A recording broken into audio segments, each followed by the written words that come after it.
Yani meet at me go mono. The Seburbo Belunia Mua Tonga, Sureyari, Arario, Dini, Ajonole, Titaloli, Piodome.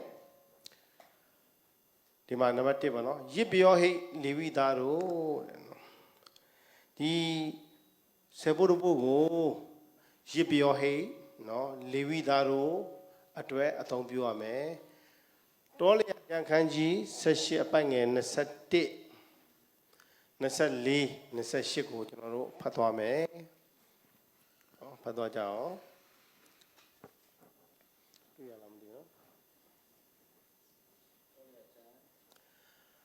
Kanji, Sashi Apang, Nasati, Nasali, Nasashi. You know, three Pajao, no? Levi Daru, the Preta Siwea, Tero Amugo, Sangua Doja, Duro Omwe Kanzea, E. La Amudaro E. Osa, Sebo Bogo, Na baby. Badulu Bile,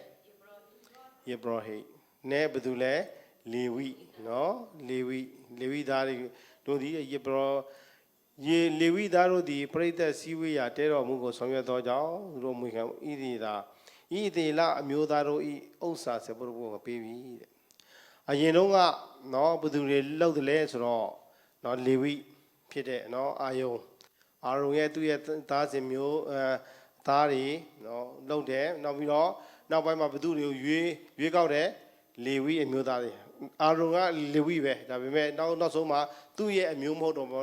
of Bene, not 2 years Lumio Pite. Levi Dario Babia Piataka, you go with 2 years more of Metama, Tonelli. They are at Kuisham Molino, Miala, no. And I don't know, Kama, E. de Larie, Bale, E. de la Lumio, San Amuya Babile, the Osa, Seburbo, Pire, Papilla to do a Levi Daria Amu Mishu. Levi Darie, Osa, Bana, Bares or Payave. To do a Payalo Lodeli. Oh, Luria, Channel Luria, Balalo Jare, Haramara, Aima, Seburbo, Yataka, Budu, Pile, Levi Dari, Popire, Arao, Jotibo, Luade, Kumano, Levi Dari Shidila, Levi da, no, Levi Dalo, Tamakana Bableku, Yogi Duria, Muro Sony Shila, Adeno Machi, no, Adi Lurio, General, a paper here. Now, Nasali Ma, we got Edma. E. La Amudaro di Tawara Pia, Puzo, Taka, Pudo, Goza, Sebo de Bogo, Levi da Amuikansiabo, Nga baby, Toja Turodi, E. La Amudaro ne, Yoye, Amui Makayahu, Nga Amato, she, E. Lumida, Michida, Bala, oh, Muchide. I mean, Levi Daria Bale, Babishu, Levi Daria, Turu Muyabdule, Payave. Payalo, Payaga, Drugo, Jure, the E. La Lumuri, Ga, Seburbu, Baby, no, Mori, Lividaria, Atashian. No, Lumino, Payaga, Pia Pide. No, necessary, the Baima. Todo, Tino, the E. La Amudaruma, can you do Seburbu Tega, Tawara Pia, Puzo Taka, Puya Chami, To Puzo Taka Gule, Yibio hate Iowa, Lujaya. Yami, no. Eddie, E. La Mudaruma can you do Seburbo Tega, not Taurapia, Apuzo, Taka Pua Jami, Topuzo Taka Gule, Yipio Hay, I want Puzo. Di Warile, Levi Daria, Babiatro, Seburbo Pianoteala, Teale, no, Ah, Levi Dava Piano loaded, Almo, who Pio Sujavazo, Aku Sia my mangazo, do a piano loaded, comes of Levi Dava, no? Do low there. Do a low do a wa, Muramello there, do Piaga Laga Pie, and out to be a teala, I go to Lebian Teare. No, Piadre, no Pian Teare. So they are a Tibolo, okay, Namani. Namani check Majime, they also are a Muro sound, Akura Levida, Chidila, Shida, no, Yenova, no, Yibio Hay, no, Levida, Lucia, Kura Bab Lucia, they all day a Muro sound in Shide, no, Jamba to do it. Okay, number 2. Ale, the bar muda, there do it red. Dolia Jan Kanji, Sally, Bang in the Saku.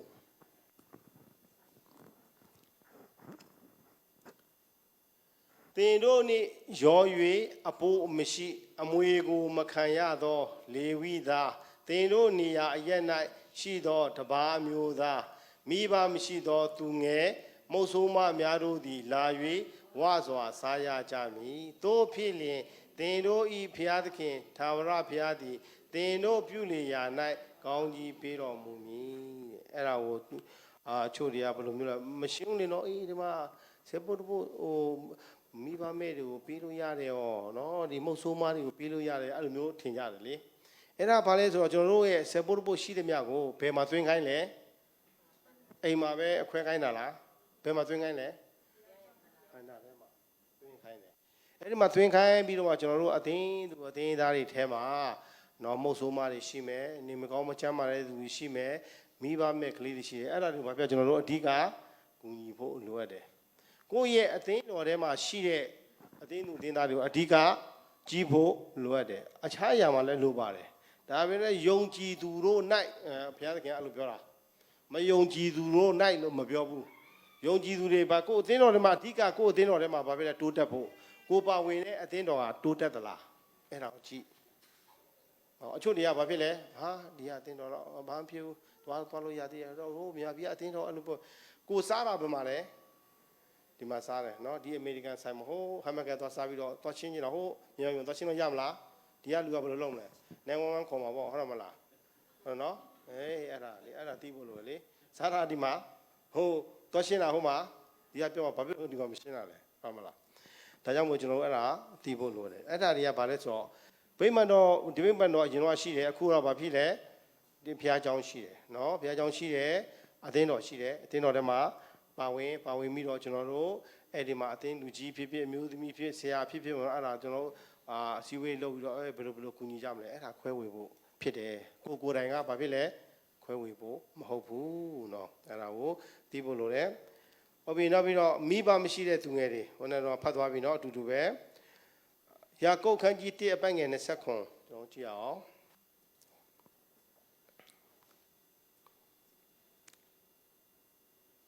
ယာကုပ်ခန်းကြီး1အပိုင်းငယ်20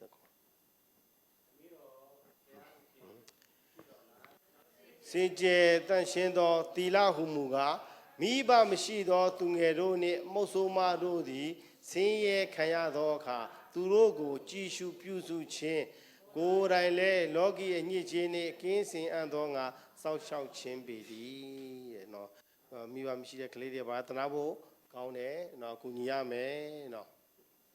နောက်ပြီးတော့ကျွန်တော်တို့ဒီမှာမုတ်ဆိုးမများနော်အဲ့ဒါတော့ပါပြီ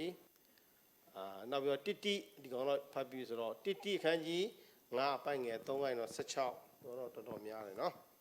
အဲကြောင့်ကျွန်တော်ဘာဖြစ်ဖြစ်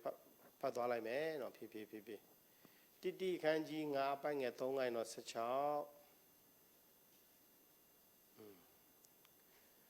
မုတ်ဆိုးမအမှန်ဖြစ်သောမိန်းမတို့ကိုမဆာလှုပ်ကြွေးလောသားမြေရှိသောမုတ်ဆိုးမဖြစ်လျင်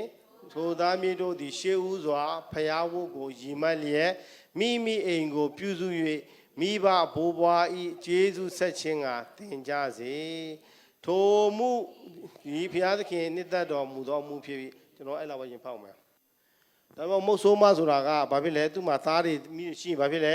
အဲ့သားသမီးတွေကလှုပ်ကြွေးစေဒါပေမဲ့အဲ့သားသမီးကသူ့ကိုမလှုပ်ကြွေးဘူးကိုတွေ့ရသားတဲ့ကိုကဒီလိုဟိုသူ့သားသမီးရှိတယ်ကြွေးပါစေအဲ့လိုမရမလားရအောင်သူ့သားသမီးကသူ့မကြွေးတဲ့ပြင်သူ့ရှိရပဲတောင်းတယ်လေသူ့ကိုနှိမ့်ဆက်တယ်ဆိုကျွန်တော်ဘယ်လိုလုပ်မလဲဆိုရင်သူကသားရှိတဲ့ကြွေးပါစေနော်မကြွေးရင်လည်းတေးပါစေလို့ကျွန်တော်ထားမှာလားမထားရဘူးကျွန်တော်တင်းတော်မှအဲ့လိုမရှိသလားအဲ့ဒါကျွန်တော်ကြည့်ဖို့လိုတယ်ဟုတ်မလားကျမ်းစာတော့ပြောတယ်သူ့သားသမီးရှိရင်သူ့သားသမီးကလှုပ်ကြွေးစေသူ့သားသမီးကမလှုပ်ကြွေးပဲသူ့ဒုက္ခပေးနေဆိုဘယ်လိုလုပ်မလဲကျွန်တော်ကဒီလိုပဲကြည့်နေမလားအဲ့ဒါလိုရတယ်နော်ကိုအသင်းတော်ထဲမှာအဲ့ဒီလူမျိုးတွေရှိရင်ကျွန်တော်တို့အားပေးဖို့လိုရတယ်ကဲဆက်ဖတ်မယ်မုတ်ဆိုးမအမှန်ဖြစ်၍တယောက်ဒီကြံရစ်သောမိန်းမသည်ဘုရားသခင်ကိုကိုးစား၍ဆုတောင်းပတ္တနာပြုခြင်း၌နေညမပြတ်တည်နေတတ်၏ကာမဂုဏ်စည်းစိမ်၌ပျော်မွေ့သောမုတ်ဆိုးမမူကားအသက်ရှိလျက်ပင်အသေးဖြစ်၏ထိုသူတို့ကိုအပြစ်တင်ခွင့်နှင့်ကင်းလွတ်စေခြင်းကဤသို့ပြညတ်ထားလော့မိလူတို့ကိုမပြုစုထိုမြမကမိအိမ်သူအိမ်သားတို့ကိုမပြုစုသောသူမည်သည်က ယုံကြည်ခြင်းတရားကိုညင်းပယ်ပြီးမယုံကြည်ဘူးသောသူတဲ့တာပြီးယုံမာကြီးတော်ပြီးအဲ့လောက်ပဲနော်အဲ့မှာနည်းနည်းပြန်ပြီးတော့အောင်မြင်ချပြပါအဲ့ဒီမှာမို့ဆိုးမအမှန်ဖြစ်တာမို့ဆိုးမဘလောက်ဒီသတ်မှတ်ထားတဲ့အသက်ရွယ်အဖြစ်30လား65နော်ဟုတ်ပြီကဲဆိုကြပါစို့မင်းအတော်ကြီးတယောက်ကကျွန်တော်တို့မြန်မာပြည်သားဆိုရင်တော့အသက်ဘလောက်မှာပဲအသေးတာများလဲ65ဆိုသေးပြီလေဟုတ်မလားအဲ့ဒီမို့ဆိုးမကကလေးလည်းမရှိအသားလည်းမရှိဟိုးအဝေးမှာနေကြတယ်အဲ့မိမက63နှစ်ပဲရှိသေးတယ်လမ်းသွားလဲကတော့မောလုံးလည်းတုံနဲ့စားစရာလည်းမရှိတော့ကျွန်တော်ဒီလို65နှစ်ပြည့်အောင်စောင့်မှာဟောခဏနေနောက်နှစ်လို့သေးတယ်နေစားဖို့ကလေခဏနေရမလားလိုမျိုးဟုတ်ဘူးအဲ့ဒါကျွန်တော်ကြည့်ရမယ်လေဟောတာ65နှစ်ဆိုတာပေနာကြီးနဲ့65နှစ်ပြည့်မှတော့နင်တလားလိုသေးတယ်အစားစရာမှမရှိတော့ဘူးတုံနေပြီနော်အချမ်းနေပြီမှအဲ့ဒါခဏနေဟိုနောက်ဟိုဒီဇင်ဘာလမှာပြည့်မှာနင်စားရမယ်နေမရမလားလိုမျိုးမရဘူးအဲ့ဒါဒီလည်းကျွန်တော်တို့အတိအကျသွားပြီးတော့ယူလို့မရဘူးကျွန်တော်အတိအကျလိုယူလို့ချင်တာလေ65နှစ်ဆို65နှစ်ပြည့်မှနော်မဟုတ်ဘူးချို့က65နှစ်မပြည့်ရင်လည်း50လောက်မှလည်းဘာဖြစ်လဲမရှိတော့ဘူးလေဟောတော့သားသမီးလည်းမရှိသားသမီးလည်းအဝေးမှာဒုက္ခရောက်နေတာအဲ့ဒါကျွန်တော်ဒီလိုပဲထားမလားအသင်းတော်ထဲမှာရှိတယ်ဆိုရင်ကျွန်တော်တို့ဘာဖြစ်လဲဂယူးဆိုင်ဖို့လိုတယ်65နှစ်ဆို65နှစ်2လလိုနေမကျွေးဘူးဆိုတော့မဟုတ်ဘူးအဲ့ဒါဟုတ်မလားပြည့်ရင်လည်းပြည့်နိုင်တယ်မပြည့်ရင်လည်းမပြည့်နိုင်ဘူးအချို့ကတယောက်နဲ့တယောက်ကျမ်းမာရေးမတူဘူးလေစီးကြိုတွေသွေးတိုးတွေရှိတဲ့လူကအချိန်မြေးသိနေတယ်လေဟိုအသေးမှသွားပြီးတော့ထားအစားနဲ့65နှစ်ပြည့်ပြီဒီမှာကျွေးပြီဆိုရမလားမရတော့ဘူးเนาะအဲ့ဒါကျွန်တော်ကြည့်ဖို့လိုတယ်နောက်ပြီးတော့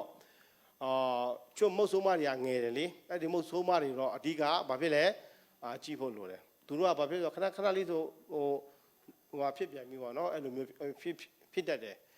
အဲ့မုတ်ဆိုးမတော့မှပြောတော့ဖះမှာဘာဖြစ်လဲယိုတည်တဲ့သူဖះသခင်ရဲ့လူတွေကိုကြည်သလားဟုတ်မလားဖះသခင်ရဲ့လူတွေကိုလေးစားသလားဖះသခင်သူရဲ့သူတွေသွားရင်နားထောင်သလားတမန်တရားကိုလှုပ်ကြွေးသလား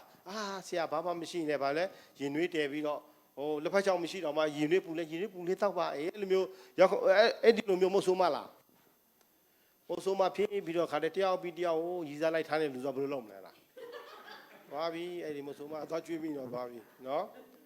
အဲ့ဒါလည်းမဟုတ်ဘူးအဲ့ဒါလည်းတရားကျွန်တော်ကြည့်ဖို့လိုတယ်65နှစ်ပြည့်မှလည်းမဟုတ်ဘူးမပြည့်ခင်နဲ့ဟိုတုံနေပြီချမ်းနေပြီဆိုရင်လည်းကျွန်တော်ကျွေးဖို့လိုတယ်ဖုံးဖို့လိုတယ်နော်အဲ့ဒါကြောင့်မလို့ကျွန်တော်တို့အဲ့ဒါတွေကတော့ကျွန်တော်စာအုပ်ကြီးတိုင်းကျွန်တော်တို့လုပ်လို့မရဘူးအခြေအနေကိုကြည့်ပြီးတော့ကျွန်တော်တို့လုပ်အောင်ဖြစ်တယ်ဒါကြောင့်မို့အသင်းသူအသင်းသားတွေအားလုံးနော်ကိုယ့်ရဲ့အသင်းတော်ထဲမှာသူများရဲ့အသင်းတော်တွေကတော့အရေးကြီးပါတယ်မကြီးတာတော့မဟုတ်ပါဘူးဒါပေမဲ့ကိုယ့်ရဲ့အသင်းတော်ထဲမှာရှိတဲ့မိသားစုတွေအဆင်ပြေလားပါလားကျွန်တော်အဓိကကြည့်ဖို့လိုတယ်။ဒါပေမဲ့သူများတင်းတော်ဟာတိုးတက်နေတယ်ဒီနေ့တော့အယောက်200နောက်နေ့တော့အယောက်300ဆိုပြီးတော့ကြမနေနဲ့အဲ့ဒါ။ကိုယ့်ရဲ့အတင်းတော်ထဲမှာအဲ့လိုမျိုးတိုးတက်လာကြည့်မလုပ်ဘူးဆိုရင်ဘာဖြစ်လဲကိုယ်တိုင်လုပ်ဖို့လိုတယ်။ကိုယ်တိုင်ပါဝင်ဖို့လိုတယ်။အင်အားငွေအားခွန်အားဉာဏ်ပညာအစွမ်းစားအကုန်လုံးကျွန်တော်တို့ဒီအတင်းတော်ထဲမှာပါဝင်ဖို့လိုတယ်။သင်ဟာဒီအတင်းသူအတင်းသားတယောက်ဆိုရင်ဒီအတင်းတော်တိုးတက်ဖို့အတင်းဘာဖြစ်လဲအတင်းမှာတောင်းဝန်ရှိတယ်။နော်အားလုံးမှာကျွန်တော်တို့ဆိုကြပါစို့ဟိုးပင်လယ်ထဲမှာသွားပြီးတော့စစ်တိုက်ကြတာပေါ့စစ်သင်္ဘောထဲမှာနော်စစ်သင်္ဘောမှာတိုက်ကြတယ်စစ်သားတွေကတော့တယောက်ပြီးတယောက်ထိသွားလို့သေသွားပြီဆိုရင်တော့သေသွားပြီကျန်တဲ့ဟိုထမင်းချက်တဲ့လူတွေကုန်းပေါက်တိုက်တဲ့လူတွေသင်္ဘောထဲမှာအလုံးလုံးလူကြဘာဖြစ်တနက်ကန်ရမလားကန်ရမယ်လေမကန်ဘူးဆိုရန်သူကပြစ်ချလိုက်ရင်တော့ဒုံးကြီးနဲ့ပြစ်ချလိုက်ထိတော့ဘာဖြစ်လဲအကုန်လုံးသေပေါ့ဒါကြောင့်မို့ကျွန်တော်သင်္ဘောထဲမှာစစ်သင်္ဘောထဲမှာရှိတဲ့လူတိုင်းကဘာဖြစ်တောင်းဝန်ရှိလားရှိတယ်သူတို့စစ်သားတော့တီသွားပြီးတို့တော့ဒီလိုပဲနေမယ်ဆိုတော့မရဘူးအဲ့ဒါရန်သူကအသင်းကိုချမ်းသာပေးမှာမဟုတ်ပြစ်မှာနော်ဒါကြောင့်မို့ကျွန်တော်တို့အကုန်လုံးစစ်သားတွေပဲစစ်သားတွေမလားဒီနေ့လည်းတိုက်တယ်မလားဒီမင်းနေ့ကတိုက်တာအချိန်နေတိတ်မကောင်းတော့ဒီနေ့တိုက်တာဘယ်လိုလဲတိုက်တော့တခါတည်းခေါင်းကြီးတွေယူလာတာတပုံကြီးမစားအောင်မနိုင်တော့ကျွန်တော်စောစောပြန်လာရတယ်မစားနိုင်တော့ဘူးနော်ဒါကြောင့်မို့ကျွန်တော်တို့အင်္ဂလိပ်ဟောပြောဆိုတာဒီလိုပဲအမြဲတမ်းပဲတင်စိတ်ချမ်းသာအောင်လဲလုပ်ပေးမှာမဟုတ်ဘူးကားတိုင်းမှာကြည့်နေနှစ်ယောက်ရှိတယ်မလားတယောက်ကဘယ်လိုပြောလဲလက်မခံဘူးတယောက်ကဒီလိုမျိုးပဲကျွန်တော်သွားရင်လက်ခံတဲ့သူရှိသလိုမလက်ခံတဲ့သူရှိမယ်အဲ့ဒါဝမ်းမနဲ့မလက်ခံတဲ့သူကသူတင့်အတွက်ဘာဖြစ်လဲဆူလက်တယ်လို့ဟိုပဲကြီးအဲ့ဒါဘယ်လိုပြောငါကြီးလို့ပြောရမှာလားအဲ့ဒီမလက်ခံတဲ့သူကဟိုမှာကောင်းကင်မှာသူတင့်အတွက်ခရစ်အများကြီးပေးမှာတင်းကျွန်တော်တို့ကဘာဖြစ်လဲလက်ခံတဲ့လူပဲရန်ဝမ်းမြောက်တာမလက်ခံတဲ့သူလည်းဝမ်းမြောက်ပါအတင်သွားပြောပြီးပြီနှုတ်ကပတ်တော်ကဘာဖြစ်မအိပ်ဘူးတဲ့ ဟုတ်လားမလားဟေရှာယခန်းကြီး55အပိုင်းငယ်7မှာပြောတယ်ငါနှုတ်ဘတ်တော်အကျိုးမရှိပဲမဖြစ်လဲငါထံကိုပြန်မလာရဘူးတဲ့ပြန်မလာရဘူးနော်အဲ့ဒါယုံသလားကိုကဆရာကြီးလို့ကျွန်တော်ခဲထိုင်နေတယ်ငါသင်ပေးမယ်အဲ့လိုမျိုးမဟုတ်ဘူးကျွန်တော်တို့ကယ်တင်ချင်းတို့ရောက်တယ်လို့သူတို့ရောက်ဖို့ပါပဲကျွန်တော်ကြိုးစားပြီးတော့ဘုရားသခင်မှာဆုတောင်းပြီးတော့ကျွန်တော်မေတ္တာစိတ်နဲ့တကယ်သင်ခဲ့ဆိုရင်တော့အဲ့ဒီနှုတ်ကပတ်တော်ပါပဲလားပေါက်မှာဒါပေမဲ့ဘယ်နှစ်မှာပေါက်မလဲမသိဘူးအချို့တွေကတော်တော်ကြာတယ်နော်တော်ကြာမြေကြီးကရေမထိဘူးလားမသိဘူးတော်တော်ကြာတယ်ပေါက်တော့ပေါက်တယ်ကျွန်တော်5-10နှစ်မှာပေါက်တဲ့ခါရှိတယ်အချို့ကတော့တစ်လ2လပေါက်တယ်အချို့က1ရက်2ရက်လည်းပေါက်တယ်မတူဘူးနော်ဟုတ်ပြီနောက်ကျွန်တော်ဆက်ဖတ်သွားမယ်နော်မဆိုးမသည်အသက်60မပြည့်လင်စည်ရင်အင်းမဝင်စေနှင့်လင်တယောက်ဒီရှိဘူးသောသူကောင်းသောအကျင့်ကိုကျင့်၍အသေးရရှိသောသူငယ်တို့ကိုကျွေးမွေးခြင်းဧည့်သည်ဝတ်ကိုပြုခြင်းတန်ရှင်းသူတို့၏ခြေကိုဆေးခြင်းဆင်းရဲသောသူတို့ကိုလှုပ်ကြွေးခြင်းကောင်းသောအမှုရှိသည်များတို့၌ကြိုးစားအားထုတ်ခြင်းကိုပြုဘူးသောသူဖြစ်လေစင်ဝင်စေအဲ့ဒီကောင်းတဲ့အရာတွေလုံးမစင်ဝင်စေတဲ့အချို့မဟုတ်ဆိုမှလည်းအမျိုးမျိုးရှိတယ်နော်ဒါပေမဲ့ကျွန်တော်တို့အဲ့ဒါတွေကြည့်မယ်အချို့ကလည်းတမန်တရားနားမလည်လို့ဖြစ်လည်းဖြစ်မယ်ဒါကြောင့်မသိတဲ့လူလည်းကျွန်တော်တို့ဘာဖြစ်လဲသင်ပေးရမယ်60မှာဘာဖြစ်လဲစင်ရင်ဝင်တယ်ဒါပေမဲ့55နှစ်မှာတော့တုံနေပြီဆိုတော့ဘယ်လိုလုပ်မလဲထားအောင်မလားနောက်9နှစ်စောင့်အတော်ကြီးစောင့်နောက်9နှစ်စားရမယ်နေအဲ့လိုမျိုးမလုံးသိဘူးနော်ကျွန်တော်တို့အဲ့ဒါတွေကိုကျွန်တော်ကြည့်ရမယ်အချို့ကသူသားသမီးရှိတာပဲသူသားသမီးလှုပ်ကြွေးတာသူသားသမီးကမလှုပ်ကြွေးပါလားမလှုပ်ကြွေးတော့တင်တော့မလှုပ်ကြွေးမှာဖြစ်တယ်သူကကြာနေတော့ဟိုကလည်းချိနေပြီးတော့ဘာဖြစ်လဲအားကုန်ပြီးတော့တည်သွားမှာပေါ့ဟုတ်တယ်မလားအားကြည့်ရမယ်လေသူသားသမီးပဲသွားကြည့်သူသားသမီးရှိတယ်ကွာသူကစည်ရင်မဝင်ဘူးဆိုတော့အဲ့လိုမျိုးလုပ်မှာဆိုတော့အဲ့ဒါဘာဖြစ်လဲမလှုပ်တဲ့အရာပေါ့နော်အဲ့ဒါကိုလည်းကျွန်တော်တို့ကြည့်ဖို့လိုအပ်ပါတယ်လို့ဟုတ်ပြီနောက်ဆက်ပြီးတော့သွားမယ်16ထိသို့သောမိမတို့ကိုပယ်လောအကြောင်းမူကားထိုသူတို့သည်ခရစ်တော်၏ဆုံးမခြင်းကိုသီးမခံအိမ်သိချင်းကအလိုရှိလျင်အရင်သစ္စာကိုဖျက်သောကြောင့်အပြစ်သိချင်းတို့ရောက်ကြလိမ့်မည်ထိုမှတပါတအိမ်မှတအိမ်တို့လဲ၍ပြင်းဤတကြ၏ပြင်းဒီသာမကစကားများ၍မပြောအပ်သောအရာကိုပြောသည်ဖြင့်ကိုယ်နှင့်မဆိုင်သောအမှု၌ရောနောသောသူဖြစ်တဲ့ကြ၏ဟုတ်မလားအလုံးမရှိအလုံးရှာဟုတ်မလားကျွန်တော်တို့အလုံးရှိတဲ့လူနဲ့အလုံးမရှိတဲ့လူနဲ့သူများအကြောင်းဘယ်သူကပို့ပြီးတော့ပြောလဲအပြစ်ပို့လို့အလုံးရှိတဲ့လူကအလုံးသလားအပြစ်လောက်တာများလားအပြစ်အလုံးမရှိတဲ့လူကအပြစ်လောက်တာများလားအလုံးမရှိတဲ့လူကကိုယ့်ကိုယ်ပဲဗီဒီယိုထိုင်ကြည့်နေတော့တမျိုးဗီဒီယိုထိုင်မကြည့်ပဲအိမ်လဲပြီးတော့သတိထားတော့ဟိုမှာရောက်ခလို့ကြောင်းဒီဟိုဒီကြောင်းကိုချင်းရဖြစ်ကြကောဘသူလာပြောလဲသူလာပြောဘာအကုန်လုံးရဖြစ်ကြအောင်နော်ဒါကြောင့်လို့မပြောတင်မပြောထားတဲ့ဟာလဲပါလဲပြောတယ်ဒါကြောင့်အလုံးရှိတာကောင်းတယ်ကျွန်တော်တို့အလုံးရှိတာသူများအပြစ်ကိုဘာဖြစ်လဲသူများလည်းအပြစ်မမိချင်ကိုယ့်ကိုယ်ပဲအလုံးလုံးရှင်းနိုင်လို့ဟိုမှာကားနဲ့သွားပါနဲ့သွားဆိုတော့10နိုင်7နိုင်တော့အချိန်ကုန်ပြီနောက်ပြန်လာရေချိုးမိုးချိုးနဲ့အဲ့ဒါလေးပဲနော်ဒါကြောင့်အလုံးရှိတာလည်းကောင်းလားကျမ်းပါတယ်ဒါကြောင့်ဆရာကြီးကပြောတယ်ယောက်ျားတွေနဲ့မိန်းမတွေနဲ့တဲ့ယောက်ျားတွေကအသေးစောတာဘာဖြစ်လို့လဲဆိုတော့ तू ကစင်းရင်ထဲမှာကြည့်တယ်ဆိုပဲ तू ကကြည့်ပြီးတော့မိန်းမတွေကလည်းအမြဲပဲဟိုဟင်းချက်လိုက်ဒီဘက်စီးလဲဝှလျှော်လိုက်ပါဆိုချမ်းပါတယ်တဲ့ယောက်ျားတွေကစားပြီးတော့ဖလက်လာဝက်လို့ပဲစားပြီးတော့ငါခဏကြာသေးပြန်ပြီတယောက်ဘယ်သူကယောက်ျားပဲဒါကြောင့်မို့ကျွန်တော်အလုပ်ရှိတာကောင်းလားကောင်းတယ်နော်ဒါပေမဲ့အလုပ်ရှိတယ်ဆိုတော့အလုပ်ရှိကောင်းတယ်ဆိုတော့ဗာလဲ24နိုင်လုံးလုပ်ဖို့လားအဲ့လိုလည်းမဟုတ်ပြန်ဘူးနော်တရက်8နိုင်လောက်လုပ်ပါတော့ပါပြီစားလို့လောက်ပါတယ်ဒီအမေရိကန်မှာစားလို့မလောက်ကလေးများရင်လည်းဘယ်သူကျွေးလဲအစိုးရကျွေးတယ်လေအမေရိကန်လည်းမပြတ်ဘူးမကောင်းလားဖះလည်းရှိခိုးလို့ရတယ်လေစနေတင်းဝင်နေမကောင်းလားကောင်းတယ်သင်တို့အလုပ်များလုပ်လည်းပတ်စံများရတယ်သင်တို့ first time လည်းမရအမေရိကန်လည်းပြတ်အဲ့ဒါမှဒုက္ခရောက်မှာနော်ဒါကြောင့်ကျွန်တော်ဖះနဲ့များဘာဖြစ်လဲအချိန်ယူဖို့လိုတယ်ဖះနဲ့များအချိန်ယူတဲ့လူကဝန်ပေါ့တယ်အေးစီးပဲဘာမှမပူဘူးနော်ဒါကြောင့်မလို့ကျွန်တော်တို့အဲ့ဒီမုတ်ဆိုးမအကြောင်းလည်းနည်းနည်းလေးကျွန်တော်ပြောချင်တယ်နော်ကျွန်တော်ပြောပြသွားဖြစ်တယ်ကဲနံပါတ်7နံပါတ်7ကဘာလဲဆေဘိုးတဘိုးမပေးချင်းဤဆိုကြဆေဘိုးတဘိုးမပေးရင်ဘာဖြစ်လဲကိုလို့ရတာပတ်စံကိုယူတာပဲဘုရားသခင်မပေးလဲဘာဖြစ်တယ်လဲအချို့ကမေးကြတယ်လေကိုပတ်စံနဲ့ကိုပဲဟုတ်မလားတင်းပတ်စံမဟုတ်ဘူးတင်းရယုံကြည်သူတကယ်ဖြစ်တယ်ဆိုရင်ဆေဘိုးတဘိုးကတင်းပတ်စံမဟုတ်ဘူးဘယ်သူပတ်စံလဲအ အချို့တရားပြောတယ်ပညာတော်ထဲမှာရှိလို့တာအခုပညာတော်ခေမဟုတ်ဘူးခုအတမတိခေဂျေဇုတော်ခေပြောကြတယ်မဟုတ်ဘူးဆေဘုရဘုကပညာတော်အဖြစ်လာတာမဟုတ်ဘူးပညာတော်မရှိခင်တည်းကဗာလဲအာဗြဟံတဲ့ကပညာတော်ဟိုမောရှေကြမှာအာဗြဟံနဲ့ဒီဟိုဟာနဲ့ဆိုရင်တော့ဗာလဲဒီပညာတော်နဲ့ဆိုရင်တော့အများကြီးกว่าတယ်လေဟုတ်လားမောရှေကတော့1500အာဗြဟံ2000ဆိုတော့အနည်း900လောက်กว่าတယ်နော်အနည်း900လောက်กว่าတယ်အဲ့ဒါကြောင့်မလို့ဒီပြည့်ရဒီဆေပိုးဖို့ဆိုတာအချို့ကပြောတယ်ပြည့်ညတ်တော်အားဖြင့်မဟုတ်ပြည့်တော်အားဖြင့်သူတို့ဂျေဇုအားဖြင့်ပေါ့နော်အာဗြဟံစစ်တိုက်တယ်လူ316ယောက်တည်းနဲ့သူနိုင်တယ်မင်းကြီး၄ပါးပေါ့နော်သူနိုင်တယ်ဘာဖြစ်လဲသူနိုင်တာဒီ300ကျော်လေးနဲ့စစ်တိုက်တာဟိုမှာစစ်တိုက်တာ1000နဲ့1000နဲ့လေသူတိုက်နိုင်တယ်ဆိုတော့ဘာဖြစ်လဲအဲ့ဒါသူ့အားကြောင့်လားဘုရားအားကြောင့်လားဘုရားအားကြောင့်သူသိတယ်အဲ့ဒါဂျေဇုတင်တဲ့စိတ်နဲ့ပေးတာသူ့ကိုလည်းရှာလိမ်မင်းကြီးကလည်းမတောင်းဘူးအာဗြဟံကပေးတော့မင်းနိုင်သွားတယ်သူ့ကိုအသွားပြီးတော့အချက်မကန်ဘူးသူ့ဘာသူပေးခြင်းနဲ့စိတ်နဲ့ပါပဲသူပေးတာဒါကြောင့်ကျွန်တော်တို့လည်းဆေဘုဒ္ဓဘုလည်းပညာတော်မှာရှိတယ်ပေးတယ်အဲ့လိုမျိုးမထင်နဲ့အဲ့လိုပေးရင်အလကားပဲဂျေဇုတင်တတ်တဲ့စိတ်နဲ့ကျွန်တော်ပေးဖို့လိုအပ်တယ်နော်ဟုတ်ပြီဆေဘုဒ္ဓဘုမပေးခြင်းရဲ့ဆိုးကျိုးကဘာလဲဆိုတော့နံပါတ်1ကျွန်တော်ကြည့်အောင်ဟာကဲအခန်းကြီး1အပိုင်းက9ပါခုမျော်လင့်တော်လဲဟုတ်အရာဤအိမ်တို့ရောက်သောအခါငါမုတ်လိုက်ဤအဘဲကြောင့်ဤဟုကောင်းကင်ဘုရားအရှင်ထာဝရဘုရားမိန့်တော်မူ၏ငါအိမ်သည်ပြက်လျက်ရှိသောကြောင့်သင်တို့သည်အသီးသီးမိမိတို့အိမ်တို့ပြေးသောကြောင့်၎င်းဖြစ်သည်သူတို့ကိုဗိမာန်တော်ဆောက်ခိုင်းတယ်လေအဲ့ဒီဟကဲဟိုဟာကြီးဆောက်ခိုင်းတဲ့အချိန်မှာသူတို့ကဘာဖြစ်လဲရန်သူတွေကနှောက်ရှက်တော့ရန်သူတွေနှောက်ရှက်တယ်မဆောက်ချင်တာပါဘောရန်သူတွေကနှောက်ရှက်တယ်ဆိုသူတို့ဟာအိမ်မိုးနဲ့ထက်နဲ့ကောင်းကောင်းတိုက်အိမ်နဲ့ပေါ့နော်ကောင်းကောင်းတိုက်အုပ်လာမရှိအုပ်ရှိလာမသိရှိမယ်ထင်တယ်နော်ဒီဘာဘူးလုံးခစ်တဲ့ဆိုတော့ကောင်းကောင်းဆောက်ပြီးတော့ဘာဖြစ်လဲအမိုးနဲ့ထက်နဲ့သူတို့နေကြတာအဲတော့ဘုရားသခင်ကဗိမာန်တော်တော့မဆောက်ဘဲနဲ့ဘာဆောက်နေလဲသူတို့အိမ်ကိုသူတို့ဆောက်နေတယ်နော်အဲ့ဒါကြောင့်မလို့ဘုရားသခင်ကဘယ်လိုပြောလဲဒီမှာငါအိမ်သည်ပြက်လျက်ရှိသောကြောင့်၎င်းသင်တို့သည်အသီးသီးမိမိတို့အိမ်တို့ပြေးသောကြောင့်၎င်းဖြစ်သည်ကျွန်တော်ဟို9လောက်ဖတ်အောင်ဟုတ်ကဲ့အခန်းငယ်9လောက်ဖတ်အောင်ကဲဒီမှာယခုကောင်းကင်ဘုရားအရှင်ထာဝရဘုရားမိန့်တော်မူသည်က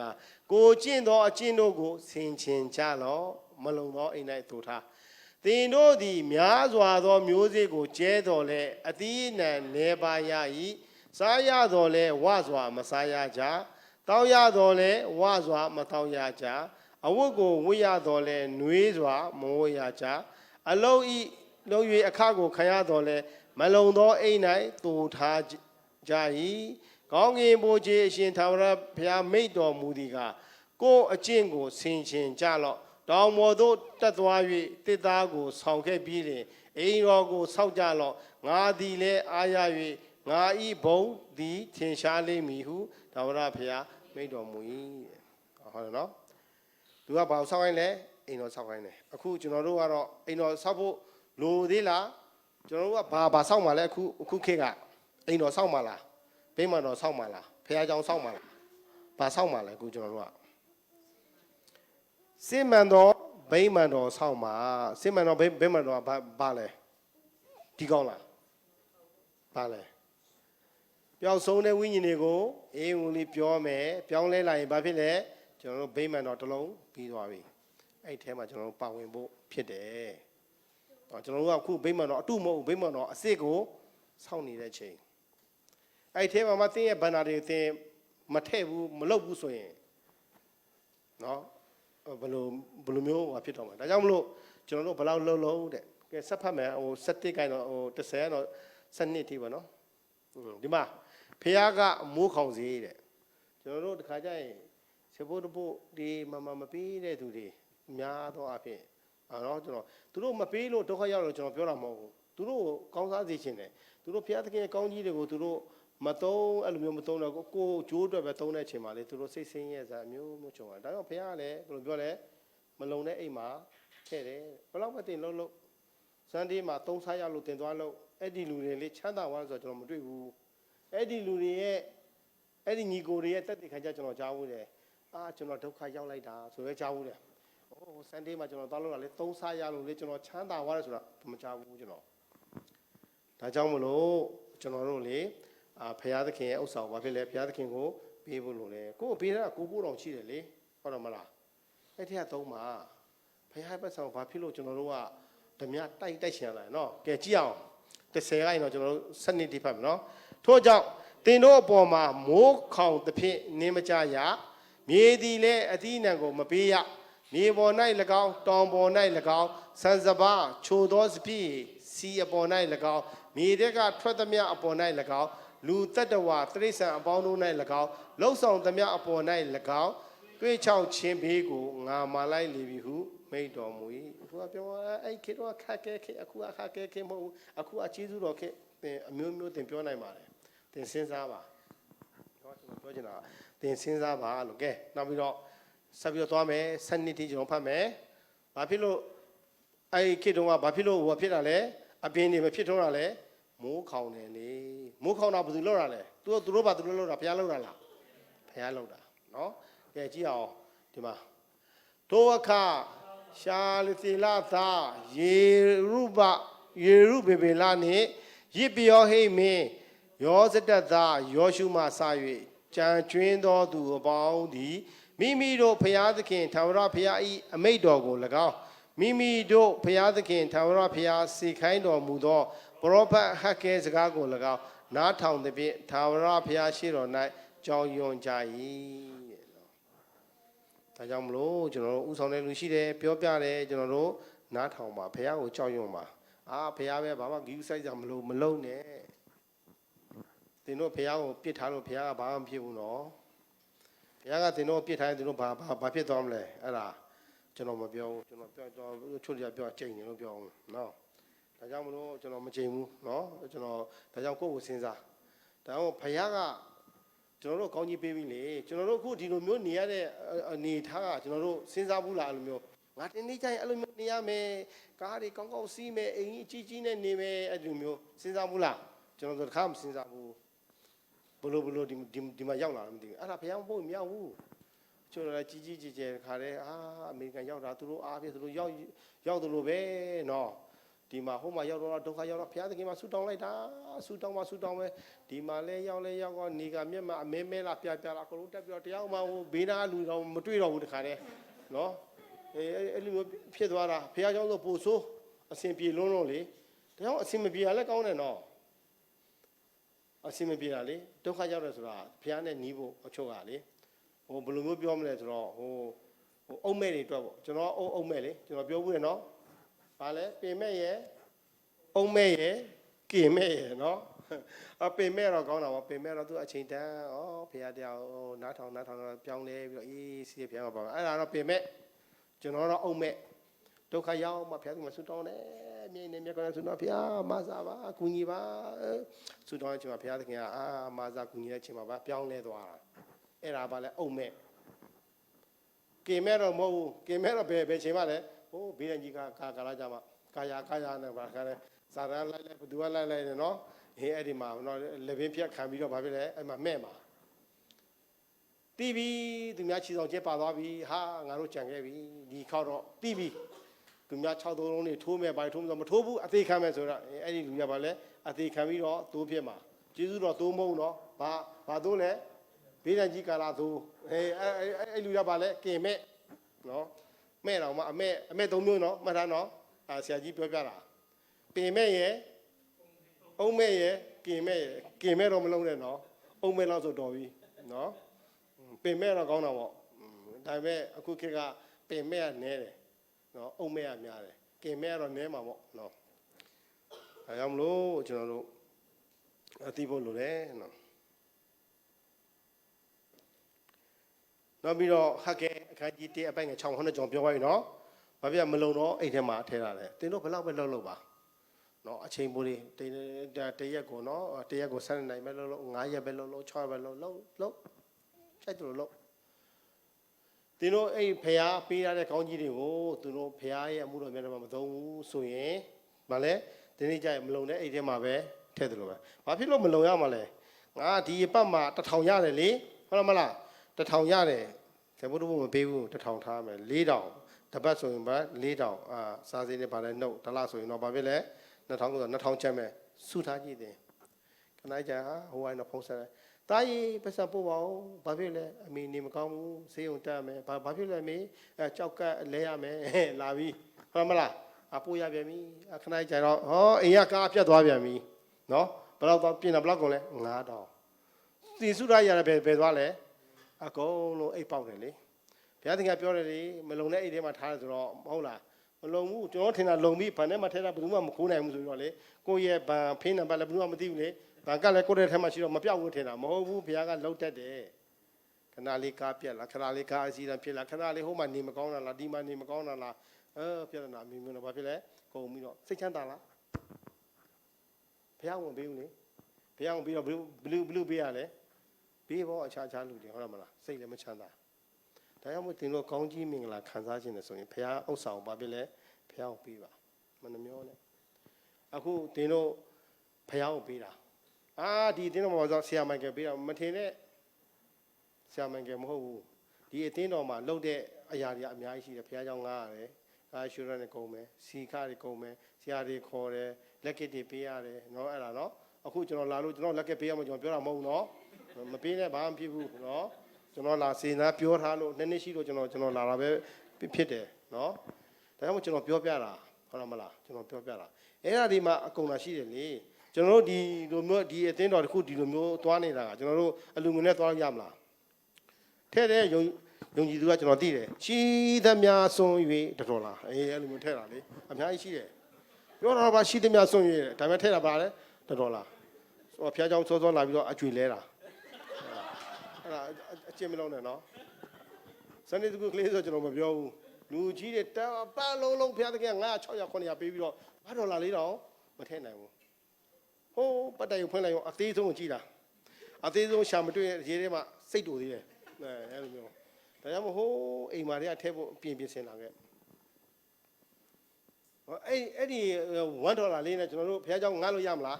ဒီမှာဖျားเจ้าငားနေတဲ့မှာကျွန်တော်ရှိမှာ9000ရုံးဆို850ငားလို့မရဘူးတပတ်မှအဲ့ဒီအလူငွေက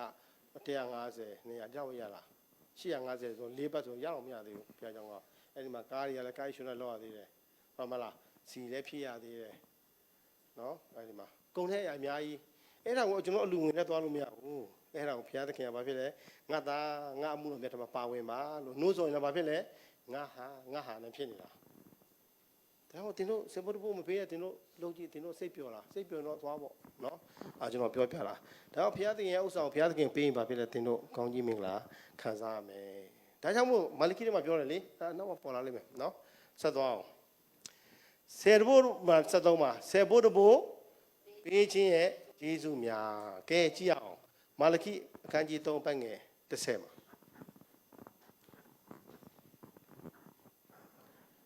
ဒီမှာဆေဘိုးတဘိုးရှိသမျှကိုဗန္တာတိုက်သေးသို့သွင်း၍ငါအိမ်တော်၌စားစရာရှိစေခြင်းကပြုကြလောငါသည်မိုးကောင်းကင်ပြင်းပေါက်တို့ကိုဖွင့်၍ကောင်းကြီးမင်္ဂလာကိုအကုန်အစင်သွန်းလောင်းမည်ကိုထို့သို့စုံစမ်းကြတော့ဟုကောင်းကင်ဘုရားအရှင်ထာဝရဘုရားမိန့်တော်မူ၏မယုံဘူးလားဘုရားကိုကိုယ်ရဲ့ဘုရားကောင်းမြတ်တဲ့အရန်တော်တယ်ဒါပေမဲ့စပိုးတပိုးမှာတော့မယုံဘူးလားချို့ကမယုံဘူးနော်ဟုတ်မဟုတ်ရလားဟုတ်မလားဘုရားသခင်လည်းစုံစမ်းခိုင်းတာအဲ့ဒါပဲနော်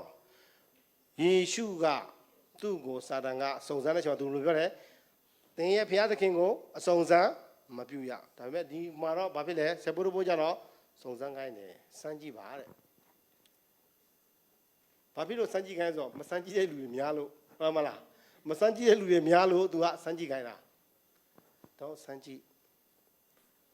ကျွန်တော်စေဘောတဘောပုံမှန်ပြီးတော့အတ္တတောင်လေးတစ်နှစ်လောက်လေ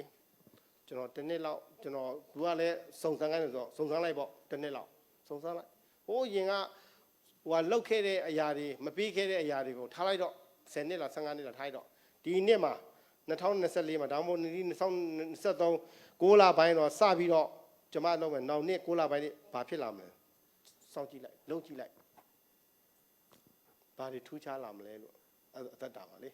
ထူးခြားလာလိုက်မယ်တင်မထူးခြားဘဲနဲ့ဘုရားသခင်ဘယ်တော့မှမပြောဘူးသွန်းလောင်းမီမသွန်းလောင်းမီပါလဲစုံစမ်းပါတဲ့နော်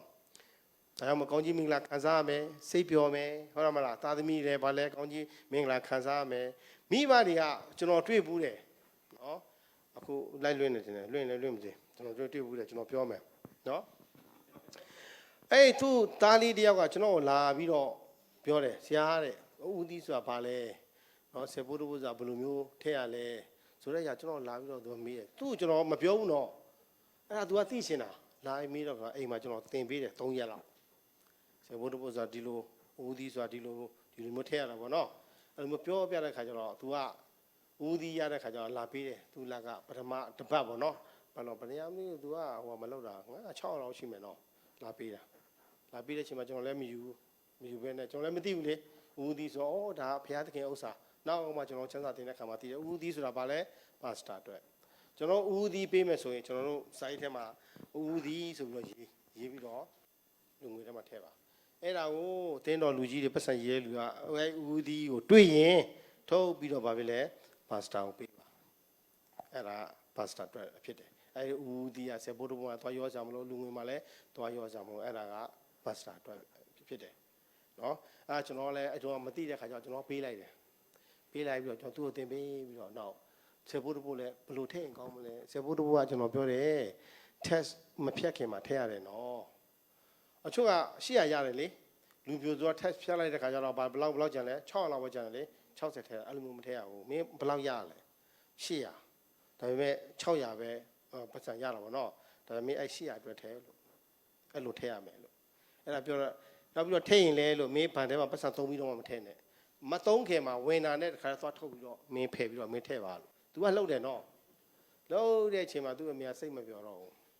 သူသားပတ်စံသူကိုယ်တိုင်ပဲနော်စီမံခန့်ခွဲတာပေါ့ပြောမယ်ဆိုတော့နော်အမန်ဂျာလောက်တာပေါ့100ရရင်လဲ तू က90ပဲထည့်လို့ထည့်မထည့်တစ်ပတ်ထည့်တစ်ပတ်အဲ့လိုလောက်တာကျွန်တော်စိတ်မကောင်းဘူးခလေးတွေကသွားခြင်းပေမဲ့မိဘတွေကဘာဖြစ်လဲလမ်းတက်အောင်မပြပေးဘူးသူတို့သားသမီးတွေအဲ့လိုမျိုးသိတာကိုပါတယ်သူတို့ကဘယ်လိုဆိုဆရာတွေကိုပေးတယ်ပဲအဲ့လိုပဲထင်နေတာဖះကိုပေးတာလေသူတို့ကမခံယူတတ်ဘူးဟောအဲ့ဒါကြောင့်ကျွန်တော်မိဘတွေလည်းဘာဖြစ်လဲသားသမီးကိုထည့်ခိုင်းမခုခလေးသေးသေးနော်ဖိုးကငါနှစ်တော့ထည့်ပြမလုံးနဲ့သူတို့ပေးသူတို့အဲ့လိုထဲနေကြရှိတဲ့ချိန်ကျရင်ဘာဖြစ်လဲကြာနေကြရင်ပေါ့သူတို့ပေးရမယ်ဆိုတဲ့အရာသူတို့သိလာတယ်နောက်ပြီးတော့သူတို့လည်းစိတ်ပျော်တယ်နော်အဲ့လိုမျိုးကျွန်တော်ဒီမှာဆိုကျွန်တော်ပတ်စံပုံမထားတာလေလိုက်မကောက်ဘူးပတ်စံပုံမထည့်ချင်တဲ့လူထည့်မထည့်ချင်တဲ့လူဟိုအနောက်မှာထိုင်ရတယ်ဘာမှမဖြစ်ဘူးအရှိမကျွန်တော်ပုံထားတယ်ထည့်ချင်တဲ့လူလာထည့်မထည့်ချင်တဲ့လူမထည့်နဲ့မထည့်ချင်မဲနဲ့ထည့်ခိုင်းတာလည်းဘာဖြစ်လဲသွားအလူခွက်ကြီးနဲ့သွားတဲ့ခါကျတော့မထည့်ချင်တဲ့ဘာဖြစ်လဲထည့်ရတော့တာဟုတ်မလားပုံထားလိုက်တော့ပြီးရောထည့်ချင်တဲ့လူထည့်မထည့်ချင်တဲ့လူအေးဆေးဝေးထိုင်နေဘာမှအပြဿနာမရှိဘူးတော့ကြောင့်ကိုရှိရောဟိုအလူငွေခွက်ကြီးကရောက်လာပြီဘာဖြစ်လဲထည့်ရတော့မယ်ဆိုတဲ့အရာရှိတယ်လေဒါမှအဲ့လိုမဖြစ်အောင်မထည့်ခိုင်းဘူးရှေ့မှာထားတယ်အဲ့လိုမလုပ်ဒါကြောင့်မလို့ကျွန်တော်တို့နော်ဘာဖြစ်တော့အကျိုးဘာဖြစ်လဲရှိသလားရှိတယ်ဒါကြောင့်ဘုရားသခင်ကဘာဖြစ်လဲစုံစမ်းခိုင်းတယ်နော်စုံစမ်းကြပါလို့မစုံစမ်းသေးရင်စုံစမ်းကြပါနော်ဟိုစုံစမ်းပြီးပြီဆိုလဲ okay ပေါ့နောက်ပြီးတော့7မှာစဖတ်မယ်ဘာပြောလဲကိုက်စားတက်သောအကောင်ကိုတင်တို့အတွက်ငါဆုံးမ၍တင်တို့ဤမြေအသီးနှံကိုမဖြတ်စည်းရတင်တို့ဤစပိဝိယင်သည်အသီးမသီးပဲမနေရဟုကောင်းကင်ဘိုးချေအရှင်ထာဝရဘုရားမိန့်တော်မူ၏ဟုတ်လားဘယ်လိုလုပ်မလဲ तू ကကျွန်တော်တို့ကသူ့ကိုမခိုင်းဘူးနော်သူ့ကိုမခိုင်းဘူးဘုရားသခင်ငါအခုမြေပဲတွေစိုက်ထားတယ်ပြောင်းမှုစိုက်ရနော်ဘိုးတွေလာစားမယ်ငါ့ကိုမောင်းပေးမပြောဘူး तू ကဘာဖြစ်လဲတောင်းဝန်ယူတာ तू လုပ်ပေးမယ်တဲ့ပိုးမစားဘာမစားဘာဖြစ်လဲအကိုက်စားတက်သောအကောင်တို့ကိုတင်းအတွဲငါဆုံးမမယ် तू ကမောင်းပေးမှာကျွန်တော်တို့ပိုးသက်စီတော့မလို့ပြောမဆိုဟုတ်လားမလား तू ကတောင်းဝန်ယူတယ်လေဟိုမှာအဲ့အသီးနံနေလဲမဖြတ်စီအောင်ဘာဖြစ်လဲငါကာကွယ်ပေးမယ်တဲ့ဘယ်သူကပြောတာလဲကောင်းကင်ဘုရားထာဝရအရှင်ထာဝရဘုရားပြောတာမယုံဘူးလားယုံတယ်အဲ့ယုံချင်းနဲ့ဘယ်ရောက်ကုန်လဲဘုရားစကားမမောင်းဘူးတော့အဲ့ဒါကြောင့်မို့တင်းတို့ကောင်းကြီးမင်္ဂလာခံစားခြင်းနဲ့ဆိုရင်ကျွန်တော်တို့ဘာဖြစ်လ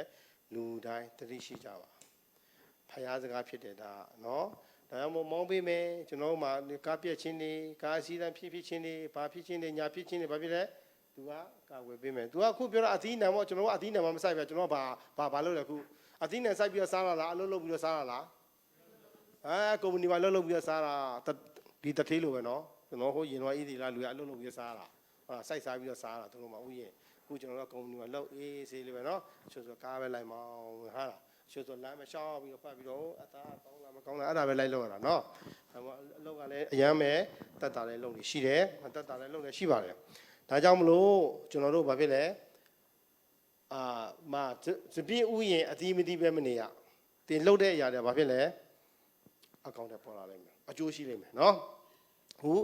ကောင်းကင်ဘုရားအရှင်ထာဝရဘုရားမိန့်တော်မူ၏နောက်ပြီးတော့ဗာလဲလူမျိုးအပေါင်းတို့သည်သင်တို့ကိုမင်္ဂလာရှိသောသူဟု၍ခေါ်ဝေါ်ကြလိမ့်မည်သင်တို့ပြည်သည်လည်းနှစ်သက်ဖွယ်သောပြည်ဖြစ်လိမ့်မည်ဟုကောင်းကင်ဘုရားအရှင်ထာဝရဘုရားမိန့်တော်မူ၏နော်ကျွန်တော်တို့ကိစ္စတက်တဲ့အကောင်တွေဖြည့်ဆည်းတဲ့အကောင်တွေကာကွယ်ပေးမယ်နော်စိုက်ထားတဲ့ຢာလည်းဗာဖြစ်လဲအသီးသီးမယ်လူအပေါင်းတို့ကလည်းဗာဖြစ်လဲမင်္ဂလာရှိတဲ့လူလို့ပြောမယ်တဲ့နောက်ပြီးတော့နံပါတ်5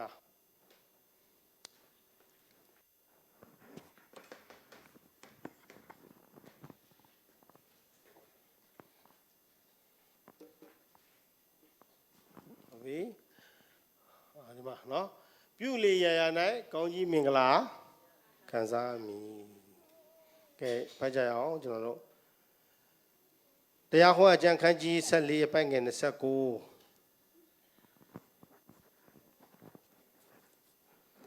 တရားဟောအကျမ်းခန်းကြီး14အပိုင်းငယ်29เนาะ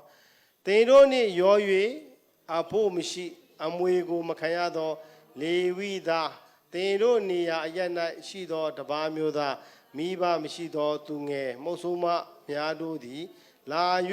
ဝါစွာစားကြမည်တို့ဖြစ်လျင်သင်တို့သည်ဖျားသခင်ထာဝရဒီသင်တို့ပြုလျာ၌ကောင်းကြီးပေးမယ်သင်တို့ပြုလျာဆိုတာဘာပဲလှုပ်တဲ့အရာတိုင်းမှာဘာဖြစ်လဲကောင်းကြီးပေးမယ်ဒီတစ်ခုပဲကောင်းကြီးပေးမယ်ဟိုတစ်ခုပဲကောင်းကြီးပေးမယ်လှုပ်တဲ့အရာတိုင်းမှာဘာဖြစ်လဲကောင်းကြီးပေးမယ်မလို့ချင်ဘူးလားဟမ်လို့ချင်တယ်ဆိုရင်ဘာဖြစ်လဲဘုရားစကားနားထောင်ပြီးတော့လက်လျှောက်ဖို့လိုတယ်နော်လုကာခန်းကြီး7အပိုင်းငယ်29 28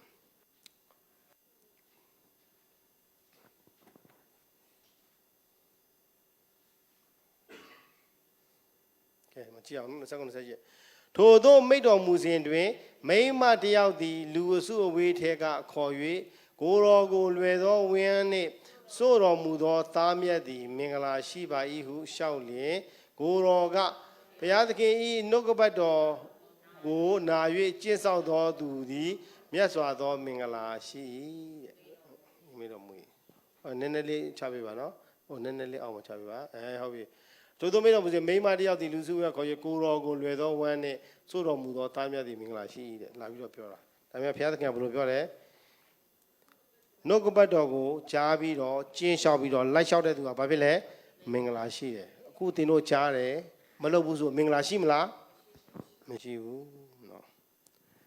သိရသားနဲ့ကောင်းတာကိုသိရသားနဲ့မလုပ်တဲ့သူကဘာလဲ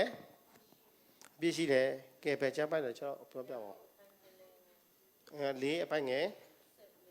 ဆက်ခွန်နော်ကျွန်တော်ကြည့်အောင်ကျွန်တော်ပါအောင်နော်ကောင်းတော့သိရနော်သိတယ်ဒါဆိုကြည့်မှာထို့ကြောင့်ကောင်းသောအကျင့်ကိုသိလျက်မကျင့်ပဲနေတော့သူသည်အပြင်းရှိအခုကျွန်တော်ဒီနေ့ပြောကြားတယ်နော်ကောင်းလားကောင်းတယ်နော်မလုပ်ရင်အပြင်းရှိတယ်နော်ကျွန်တော်တုံးလည်းမရဘူးနော်ဆရာနဲ့မိုင်ကလေးတုံးလည်းမရဘူးနော်ဟုတ်ပြီအဲ့ဒါပဲကျွန်တော်တို့နှုတ်ကပတ်တော်ကြားတယ်ကြားပြီးနားထောင်တယ်ကျင့်တယ်လုံးဆောင်တယ်ဘာဖြစ်လဲမင်္ဂလာရှိတယ်ဘုရားသခင်လည်းဘာဖြစ်လဲကောင်းကြီးပေးဦးမှာဖြစ်တယ်ကဲစစ်မှန်တဲ့ပေးကမ်းခြင်းတွားရအောင်စစ်မှန်တဲ့ပေးကမ်းခြင်းစစ်မှန်တဲ့ပေးကမ်းခြင်းကပါလဲချို့တရားဘုရားသခင်နင့်ကအတန်လေးပေးတယ်နော်တချင်းဆိုမယ်ဟုတ်မလားFacebook worship မှာပါလဲworship မှာငါဥဆောင်မယ်ငါတချင်းဆိုမယ်ငါဂီတာတီးမယ်ငါဒရမ်တီးမယ်ကောင်းပါတယ်မကောင်းမှမဟုတ်ကောင်းတယ်တော့ဒါမှမဟုတ်လဲငါဘာဖြစ်လဲငါဒီတစ်ပတ်ကိုတစ်ခါအိမ်သာဆေးပေးမယ်မကောင်းလားကောင်းတယ်ဒါပေမဲ့ဘုရားသခင်ကဘာလို့ချင်တာလဲဘုရားသခင်ဒါမှမဟုတ်ငါဆက်ဖို့အမြဲပေးမယ်မကောင်းလားကောင်းတယ်ဒါပေမဲ့ဘုရားသခင်ကဘာလို့ချင်လဲတော့ကြည့်အောင်စစ်မှန်တော့ပေးကမ်းခြင်းနော်နှစ်ကောအခန်းကြီး8အပိုင်ငယ်1ကတော့ကျွန်တော်စဖတ်သွားမယ်ညီအကိုတို့ဘုရားသခင်သည်မာဂီဒေါနီပြည်၌ရှိသောအသင်းတော်များတို့အား ပြုတော်မူသောကျေးဇူးတော်အကြောင်းကိုငါတို့သည်သင်တို့အားကြားပြောကြ၏ထိုသင်တော်တို့သည်ညင်ဆဲခြင်းအပြင်များစွာသောစုံစမ်းခြင်းကိုခံရတော်လဲအလွန်ကြီးသောဝမ်းမြောက်ခြင်းနှင့်ဥစ္စာပြုံးတီးသောဆင်းရဲခြင်းအကြောင်းသည်သူတို့၏စွန့်ကြဲပေးကမ်းခြင်းစည်းစိမ်ကိုဖြစ်စေ၍ကြွယ်ဝပြည့်စုံစေ၏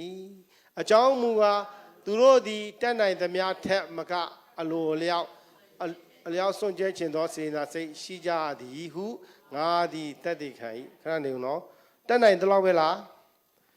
တတ်နိုင်ထက်မကစွန့်ကြဲခြင်းစိတ်ရှိတယ်နောက်ပြီးတော့သူတို့အလူဒါနကိုငါတို့သည်ယူ၍သူတို့နှင့်ကူညီလျက်တန့်ရှင်းသူတို့အားလှုပ်ကြွေးခြင်းအမှုကိုဆောင်ရွက်မည်အကြောင်းသူတို့သည်တိုက်တွန်းသွေးဆောင်သောစကားများအပြင်ငါတို့ကိုတောင်းပန်ကြ၏နော်ဒီမှာငါးပါလာပြီထို့သောပြုကြတော်လေငါတို့မျှော်လင့်သည့်အတိုင်းထက်မကပြု၍ဘုရားသခင်၏အလိုတော်နှင့်အညီရှေးဥစွာသခင်ဘုရား၌၎င်းငါတို့၌၎င်းမိမိတို့ကိုမိမိတို့လှူကြ၏ကျွန်တော်ပြောချင်တာအဲ့ဒါသခင်ဘုရား၌၎င်းအဲ့ဒီအမှုတော်ဆောင်ရေးအတွက်တော်၎င်းပါသူတို့ရဲ့မိမိတို့ကိုမိမိတို့လှူကြတယ်ခုလူကကျွန်တော်တို့ကဘာပဲလှူခိုင်းတာခုဘုရားသခင်ကဆယ်ဘုဒ္ဓဘုလေးလှူခိုင်းတာလေးများဟုတ်လားမလားသူတို့ကဘာလှူလဲသူတို့ရဲ့အသက်ကိုပါလှူလိုက်တာဘုရားသခင်အတွက်သေရင်သေပါစေကိုရောရဲ့ဆိုအဲ့ပုံစံမျိုးဒါကြောင့်မလို့ဘုရားသခင်ကလှူချင်တာဘာဖြစ်လဲတင်းရဲ့ပတ်စံတင်းရဲ့ကြွယ်ဝခြင်းတင်းရဲ့ခွန်အားတစ်ခုတည်းမဟုတ်ဘူးတင်းရဲ့အသက်တာတစ်ခုလုံးဘာဖြစ်လဲလှူချင်တာတင်းရဲ့အသက်တာတစ်ခုလုံးဖျက်ဆီးဖို့မဟုတ်ဘူးတင်းကိုကောင်းကြီးပေးဖို့တင်းကိုကြီးစုဆောက်ရှောက်ဖို့တင်းရဲ့ဝိညာဉ်ရေးရမှာကြီးထွားဖို့တင်းရဲ့သားသမီးတွေကောင်းကြီးပေးဖို့ကဲတဲ့ချင်းတို့ရောက်ဖို့သူ့မှာအကြံစီအများကြီးရှိတယ်တော့ကျွန်တော်တို့ကပေးချင်တာတစ်ခုပဲဘုရားသခင်မှာလိုချင်တာဘာပဲလဲအများကြီးပေးပါဟိုကလည်းပေးပါဒီကလည်းပေးပါကျွန်တော်တို့ဘုရားသခင်ကိုပေးရတဲ့တောင်းတာဘုရားပိုများတယ်စဉ်းစားကြည့်ကျွန်တော်တို့ရဲ့ဒီအသက်တာပါလေတောင်းတာနော်ဒုက္ခရောက်ရင်တော့ပိုတောင်းမရရင်ဘာဖြစ်လဲဘုရားသခင်ကိုစိတ်ကောက်သေးတယ်စိတ်ဆိုးသေးတယ်ဒီပတ်တော့ငါမသွားတော့ဘူးဒါကြောင့်ငါတစ်ခါမှငါဆုတောင်းတာမရဘူးရှိတယ်အဲ့လိုမျိုးတွေဆုတောင်းကကြာပြီး3နှစ်ရှိပြီတစ်ခါမရဘူးတဲ့အဲ့လိုမျိုးအချို့ကဆုတောင်းပါလေရိုင်လည်းရပါမရရင်တော့အမြဲအဲ့ဒါဘာဖြစ်လဲဘုရားကိုစိတ်တော်အောင်လုပ်တာအဲ့နေဘုရားဖြစ်ပြီမဲ့နေကဘာမှကူညီနိုင်မှာမဟုတ်ပါဘူးနေကဒါကြောင့်လက်ကားပါအဲ့လိုမျိုးတော့ကျွန်တော်ဘုရားကိုဆုတောင်းတာဘာဖြစ်လဲဘုရားကိုအထင်သေးတာအဲ့လိုမျိုးတင်ထင်တယ်ဆိုဘုရားသခင်ကိုဆုမတောင်းနဲ့ဘုရားသခင်ကတတ်နိုင်တယ်ဒါပေမဲ့ဘာဖြစ်လဲအခုပေးမလားမလက်ပြန်မသိဘူးဒါကြောင့်ကျွန်တော်မောင်နှမ3ယောက်အကြောင်းကျွန်တော်ကြားဘူးလေစာလေးတွေမှာကျွန်တော်ဖတ်ဘူးတယ်အကိုကြီးတယောက်ရဲ့အကိုလက်တယောက်ရဲ့ညီမအငယ်လေးတယောက်ရဲ့3ယောက်အဖေရှိမှပတ်ဆက်သွားတောင်းတာဒါကြီးကမုတ်စင်မွေးရလဲအရှိကြီးပဲဒီမှာကြီးကြနေပြီเนาะနှခမ်းမွေးရအရှိကြီးသူ့ဖေသွားအဖေခေါင်းသွားညက်မယ်မုတ်စင်မွေးလဲရှည်ပြီးပတ်ဆက်900ပေးသူ့ဖေကြည့်ရော့ပြီးခေါင်းသွားညက်သူအသားလက်တွေ့တော့ငါ့ကိုပတ်ဆက်900တောင်းရတယ်သူကတော့အဖေဒါလည်းခေါင်းသွားညက်မယ်မုတ်စင်မွေးသွားညက်မယ်ဒါပေမဲ့နှခမ်းမွေးတော့ကျွန်တော်လူမျိုးဘာမှမရှိသေးဘူးမထွက်သေးဘူးသူ့ဖေပြောနေအောင်နဲ့ဟုတ်မလားအဲ့လိုမျိုးအဲ့ဒါနဲ့စောင့်တာပေါ့သူညီမတော့ဘာဖြစ်လဲအဖေသမီးလည်းခေါင်းသွားညက်နှခမ်းမွေးသွားရေးမယ်ဟုတ်မလားမင်းကလေးကနှခမ်းမွေးရှိလားမုတ်စိမ်မွေးရှိလားအသူ့ဖေပေးလို့မပေးဘူးလားမုတ်စားမယ်တောင်းမုတ်စားမယ်လို့တောင်းနေနော်ဒါကြောင့်မို့ကျွန်တော်တောင်းမတက်တဲ့လူလည်းရှိတယ်ကျွန်တော်ကြားဘူးတယ်ကျွန်တော်တို့ဟိုဒုက္ခတဲ့မှာနေတော့စစ်ဖို့တယောက်ကဘုံမှုတယောက်ပေါ့နော်ဘုံမှုတယောက်ကဘယ်လိုလဲဆိုတော့သူ့ရဲ့ငယ်သားတွေရတယ်အိမ်ပြချင်းတယ်လေနော်စစ်တပ်ထဲမှာဆိုတော့သူများကလာတိုက်သူတို့ကစောင့်နော်စောင့်တဲ့အခါမှာကင်းတွေပိုင်စောင့်ရတာပေါ့နော်ရန်သူတွေမဝင်အောင်လို့စောင့်တဲ့အချိန်မှာပြောမှဆိုတော့မိမလွမ်းတာပေါ့ဒါပေမဲ့အဲ့ဘုံမှုရှိမှသွားတယ်ဘုံမှုကျွန်တော်တို့အိမ်ပြန်ချင်းတယ်ဘုံမှုကပြောတယ်ဘာလို့မလို့လဲကလေးတတိရတယ်အေးဟုတ်ပြီကလေးတတိယလူသူကခုံခွဲလာတယ်ကလေးတတိယဘက်ကလူကဒီဘက်နေကလေးဘက်နော်နောက်လာပြန်ပြီခွင့်လာတင်တာလေသူကအဲ့ဒီအချိန်မှာစစ်ကလည်းဟိုဖြစ်တယ်ဆိုတော့လူရိုးမပေးဘူးလေနော်ဒီကအကြီးဆုံးနေရာတော့ဆုံးဖြတ်တာပေါ့နော်ပေးမှမပေးဆိုတာနော်ဟုတ်လားပဲဘုံမူကျွန်တော်လည်းအိမ်ပြန်ချင်းတယ်ဘာဖြစ်လို့လဲကလေးတတိရတယ်ဟုတ်လားဟိုကကလေးတတိရတယ်ဟုတ်ပါနော်ဟ ဟိုတရားဘာတွားရှင်းရှင်းပဲပြောတယ်ကျွန်တော်မိမတတိရတယ်ဟာမိမတတိရလူကဒီဘက်နေကလေးတတိရတော့ဟိုဘက်နေအဲ့ဒါနဲ့လာလူတက်တော်တော်များတယ်တဲ့ဒါဆိုရင်သူ့ရဲ့ငယ်သားတွေခေါ်တယ်ကဲလာဒီဘက်ကဘာတတိရလဲကလေးတတိရလားသူတို့ကလေးတွေနာမည်သိတယ်နော်အိမ်သိတယ်နော်ကောင်းကောင်းမှတ်သွားခေါ်ပေးသူတို့ရဲ့ကလေးတွေဘာဖြစ်လဲသွားခေါ်ပေးတယ်လေခေါ်ပေးအဖေကတွေးတော့ဝမ်းသာတာပေါ့သားလေးပါလေးနဲ့ဒါပေမဲ့အိမ်မပြန်အောင်ကလေးတွေတွေးပြီးတော့ကလေးတွေညနေပိုင်းကျတော့ဘာပြန်တော့ဟိုဒီတစ်ဖွဲ့တော့ဗါလဲမိမတတိရတယ်မိမတတိရလူကျတော့ကဲပြန်ကြဆိုပြနောက်ဆိုရင်တော့ကဲဘုံမှုပြန်မယ်ဆိုရင်တော့ဘာလို့ပြန်မယ်ဆိုတော့မိမတတိရတွေဗျအကုန်လုံးဖြစ်ကုန်တာအဲ့ဒါမှန်ပြောတာလေမလားမိမတတိယမြကလေးတတိယဆိုတော့ကလေးပဲခေါ်ပေးတယ်လေမိမတတိယတဲ့လူတော့ပြန်ခိုင်းတယ်ကလေးတတိယတဲ့လူတော့ကလေးပဲခေါ်ပေးတယ်အဲ့လိုမျိုးပါနော်အခုလည်းဟိုအမျိုးသမီးတွေလိုပဲနှခမ်းမွေးမရှိပဲဘာဖြစ်လဲနှခမ်းမွေးရိတ်မယ်အဲ့လိုမျိုးရှိရနော်ဒါကြောင့်မို့ကျွန်တော်တို့တောင်းတာလဲကျွန်တော်တို့ဘာဖြစ်လဲတောင်းတတ်ဖို့လိုတယ်ဒါကြောင့်မလို့ဘုရားသခင်မှာတောင်းတယ်ဆိုကျွန်တော်မယုံကြည်မတောင်းပါနဲ့မယုံကြည်တော့အပြစ်တောင်ဖြစ်သေးတယ်ဟုတ်မလားဘုရားသခင်ကပေးနိုင်ပါမလားဆိုဘုရားသခင်ကိုသင်အထင်သေးတာပဲဘုရားသခင်မှာမတက်နိုင်တဲ့အရာရှိတာမရှိဘူးဟုတ်မလားအခုတော့မှဟိုကတရေသားနဲ့ဒီကတရေသားနဲ့အဲ့လိုမျိုးပေါင်းပြီးတော့ပါတယ်ကလေးမွေးတာပါလားဘုရားသခင်ကမာရိရဲ့ဝမ်းထဲမှာပါလဲဘာမှဟိုမပေါင်းမဆက်ပဲတော့ဘာဖြစ်လဲကလေးမွေးစေတာလေဟုတ်မလားမဖြစ်နိုင်တဲ့အရာဖြစ်နိုင်တယ်လားအခုသိပ္ပံဟိုဟာနဲ့ဒီဖြစ်နိုင်တာမဖြစ်နိုင်ဘူးဘုရားသခင်ကဖြစ်နိုင်တယ်ဘာမာရိကဘာသွားလဲမကင်ဘူးဘာမှမလုပ်ဘာဖြစ်လဲကလေးပေးမွေးတာဟုတ်မလားမဖြစ်နိုင်တာမရှိဘူးဒါကြောင့်မို့ကျွန်တော်ဘုရားသခင်တောင်းတယ်ဆိုရင်ဘာဖြစ်လဲယုံကြည်ခြင်းနဲ့ကျွန်တော်တောင်းဖို့လိုတယ်မယုံကြည်ရင်မတောင်းနဲ့အပြစ်ဖြစ်တယ်ဒါကြောင့်ကျွန်တော်ရဲ့ဟိုဟာထဲမှာကျွန်တော်ရဲ့ဟိုမှာနော်ကျွန်တော်ရဲ့ကိုကြီးကိုလာကိစ္စတွေမှာကျွန်တော်တောင်းတဲ့ຢာတွေမဖြစ်တာတခုမှမရှိသေးဘူးဖြစ်တယ်ဒါပေမဲ့ကြားတယ်အချို့ကမြန့်တယ်အဲ့ဒါပဲရတယ်မရတာမဟုတ်ဘူးအခါကျကိုတော်မေ့သွားတယ်နော်ကျွန်တော်တတ်တာမယ်ကျွန်တော်သမီးလေးဆိုရင်တော့ဆိုလာသွားနဲ့လဲတာလေးအဲ့လိုမျိုးသူကပြောအယိုးပြောတယ်အပေါ်လိုဖြစ်ပြီးမင်းသမီးကဘောကဆုံးပြီအဲ့လိုမျိုးကျွန်တော်မှငိုလဲတာမပြောတော့နဲ့ယောက်ျားတိုင်းနဲ့နော်သမီးလေးကတယောက်ပဲဆိုတော့နောက်ပိုင်းတော့ဆူတောင်းတဲ့အချိန်မှာ2လလောက်ကြာတော့ပျောက်သွားတဲ့အချိန်မှာကျွန်တော်မသိလိုက်ဘူးကျွန်တော်ဆူတောင်းတဲ့အရာကျွန်တော်မေ့သွားပြီကလေးကပျောက်သွားပြီအဲ့လိုဒါကြောင့်မို့ကျွန်တော်တို့ဆူတောင်းလို့ဆိုပါပဲလေယုံကြည်ခြင်းနဲ့တောင်းဖို့လိုအပ်တယ်ဟုတ်ပြီဒါဆိုကျွန်တော်ဆက်သွားရအောင်နော်ဟိုနေ့အရာတော့ကျွန်တော်ပြောချင်တာတော့ဒါပါပဲနော်ဒီမှာမိမိကိုမိမိအပေးလူချင်းเนาะမိမိကိုချင်းနောက်ပြီးတော့ယောမခန်းကြီး7အပိုင်းငယ်1ယောမခန်းကြီး7အပိုင်းငယ်1ကိုကြည့်အောင်ညီအကိုတို့အသက်ရှင်ခြင်းလက္ခဏာတန်ရှင်ခြင်းလက္ခဏာဘုရားသခင်နှစ်သက်ပွယ်မူသောလက္ခဏာနှင့်ပြည့်စုံသောရစ်ကိုသင်တို့သည်ပူဇော်၍မိမိကိုယ်ခန္ဓာကိုဘုရားသခင်အားစက္ကပ်ခြင်းတည်းဟူသောသင်တို့ပြုအပ်သောဝတ်ကိုပြုမိအကြောင်းဘုရားသခင်ဤကရုဏာတော်ကိုထောက်ထား၍သင်တို့ကိုငါတိုက်တွန်းနှိုးဆော်ပေ၏ကျွန်တော်ခုဘုရားသခင်ကိုဘာဖြစ်လဲကျွန်တော်ပြရမယ်သင်တို့သည်ပူဇော်၍နော်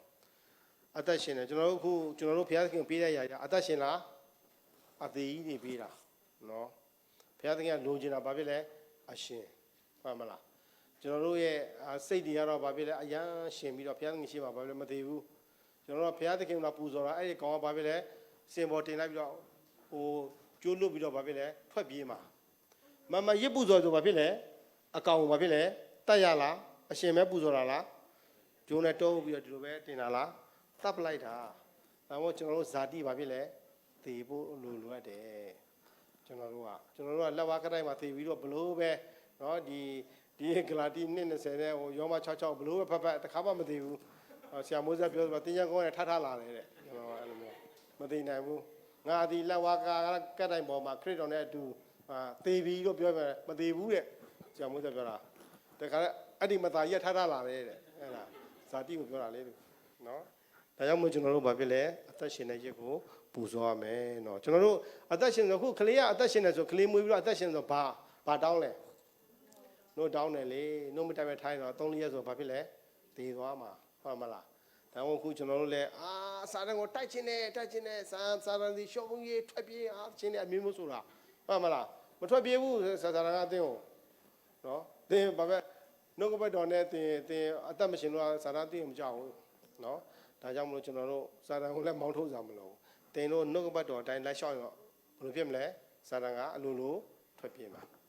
ကျွန်တော်ဟိုပါပေါ့ဖိလိပ္ပိအခန်းကြီး၄အပိုင်းငယ်ခွန်ချက်သွားအောင်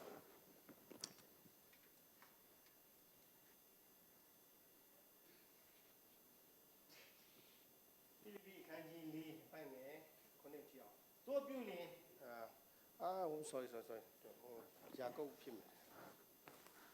ယာကုပ်၄ခွန်ဖြစ်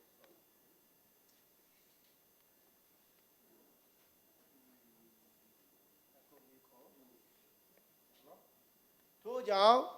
ဘုရားသခင်ဤအလိုတော်သို့လိုက်ကြလော့မာနကိုစီးတားကြလော့တို့ပြုလင်သူသည်သင်တို့ထံကပြေးသွားလိမ့်မယ်ဘာလို့လိုက်ရမလဲဘုရားသခင်ရဲ့အလိုတော်အဲ့ဒါကိုလိုက်ရင်မာနကသင်ကိုတွေ့တာနဲ့ပြေးမှာဒီကောင်သူ့ရှိမှငါသွားရင်လည်းဘာအကျိုးမှရှိမှာမဟုတ်ငါ့ကိုပဲတရားပြန်ဟောမှာနော်စာတန်တော်မှကံကောင်းဘာဖြစ်လဲပြောင်းလဲသွားအောင်မယ်ဟုတ်မလားကျွန်တော်တို့ဘုရားသခင်ရဲ့အလိုတော်လိုက်ရင်စာတန်ကသင်တို့ကိုစုံစမ်းဖို့ပြောတယ်သင်တို့ကြည့်ရတယ်သင်တို့ကြောက်တယ်သူကတော့သွားလို့နေလားအပူပဲတရားပဲတို့ဟောမှာသွားပဲလာအခြားလူတွေသွားပြီးတော့လောက်တာပဲကောင်းတယ်လို့ပြောမှာဒါကြောင့်မို့စာတန်ကိုကျွန်တော်တို့တိုက်ဖို့လေဓာတ်တွေလည်းမသွင်းတော့ဘာမှမလုပ်နဲ့နော်အေးဆေးလေးပဲနေဘုရားသခင်ရဲ့နှုတ်ကပတ်တော်တိုင်းမဲ့သင်အသက်ရှင်သင်လိုက်လျှောက်လို့ဆိုရင်စာတန်သင်ကိုကြောက်ပြီးသားပဲရှုံးပြီးသားပဲနော်ဟုတ်ပြီဒါဆိုရင်ကျွန်တော်တို့အသက်ရှင်တဲ့ရုပ်ကိုပူဇော်ရမယ်နော်သန့်ရှင်းခြင်းရှိရမယ်အဲ့မဲ့တစ်ကောအခန်းကြီး6အပိုင်းငယ်19နဲ့20ကိုကြည့်အောင်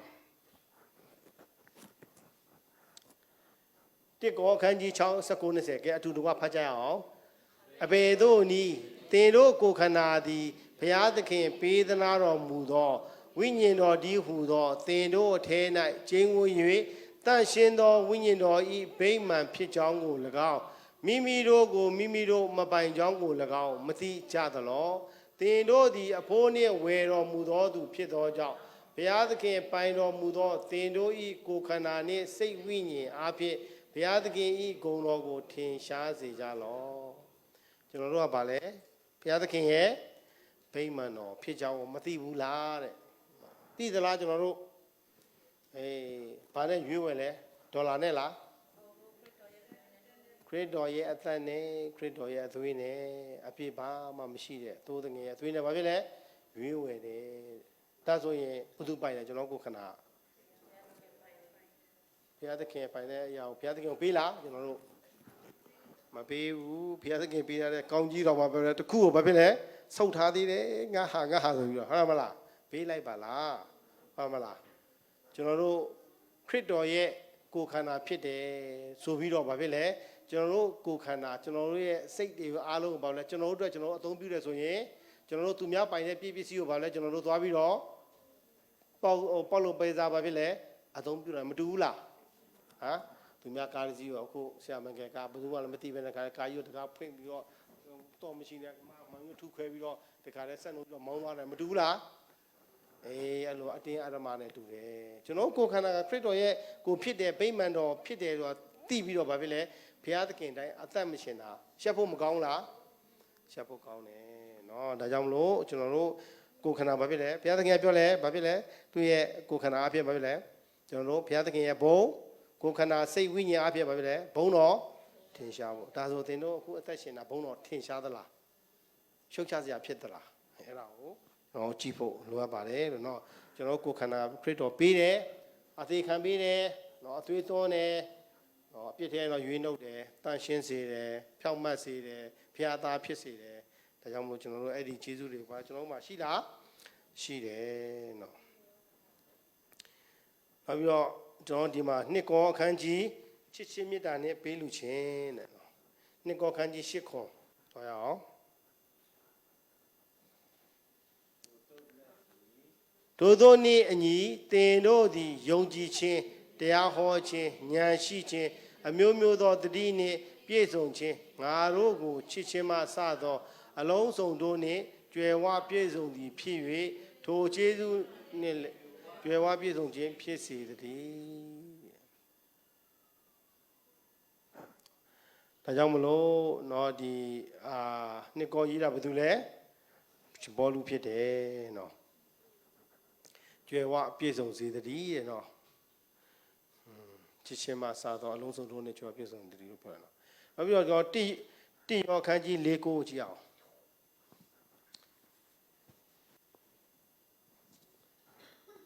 တိယောခန်းကြီး၄ကိုသားတော်အားဖြင့်ငါတို့သည်အသက်ရှင်စေခြင်းငါ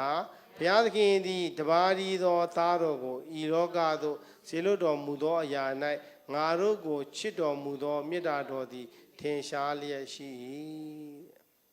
ကျွန်တော်ကိုချစ်လုံးလို့ဘု து ကိုဆေလွတ်တယ်လဲအဲတော့ကျွန်တော်တို့ကချစ်စရာကောင်းလားဟိုအယံမဲ့စိတ်ကောင်းတဲ့သူတွေဟုတ်လားဒါဆိုဘုရားသခင်ကဘာဖြစ်လို့ဒီအသေးခန္ဓာဘုရားသခင်ကဒီမသိဘူးလားကျွန်တော်တို့မကောင်းတာကိုများဘုရားသခင်ကမရိပ်မိဘူးလားဒီမသိဘူးလားသိသလားအရာခတ်တဲ့ကိုသိတယ်ဘာဖြစ်လို့လဲအယံချစ်လို့အဲ့ဒီအယံအချစ်ခံတဲ့သူတယောက်ကဘာဖြစ်လဲကျွန်တော်တို့ကဘာဖြစ်လဲမချစ်ဘူးဒါကြောင့်ဆရာကြီးပြောတဲ့အရာတွေကကျွန်တော်တို့ပြန်မှတ်မိရနော်ဆရာကြီးအကြောင်းကကျွန်တော်တို့မပြောရင်မရဘူးဘာဖြစ်လဲဆိုတော့တင်ထားတဲ့အရာတွေကသူ့ရှိရပဲများတယ်လေဒါကြောင့်သူ့အကြောင်းပဲပြန်ပြီးတော့ဘာဖြစ်လဲကျွန်တော်တို့မှတ်မိတယ်နော်ကျွန်တော်တို့ဟာတဲ့ဖယားသခင်နဲ့လက်ထက်တဲ့အသူတွေဖြစ်တယ်တဲ့နော်ဘုရားသခင်ကျွန်တော်ကယူတာပေါ့နော်ကျွန်တော်တို့ကဘုရားသခင်ယူတယ်ဘုရားသခင်ရဲ့စီးစိမ်တွေဘာတွေတော့ဘာလဲကျွန်တော်တို့သုံးဖို့ကျွန်တော်တို့ကယူတာပဲဖြစ်တယ်ဘုရားသခင်ကိုတကယ်ချစ်ဖို့မဟုတ်ဘူးသူ့ရဲ့ကောင်းကြီးတွေကိုလိုချင်တယ်သူ့ရဲ့မဆာချင်းတွေကိုလိုချင်တယ်သူ့ရဲ့ကယ်တင်ခြင်းတွေကိုလိုချင်တယ်ရွေးနှုတ်ခြင်းတွေကိုလိုချင်တယ်စီးစိမ်တွေကိုလိုချင်တယ်အဲ့ဒါကြောင့်ကျွန်တော်တို့ကပေါင်းတာပဲဖြစ်တယ်ကျွန်တော်ကတကယ်ဘုရားသခင်ဆိုတဲ့အဖိုးကြီးကိုဘာဖြစ်လဲ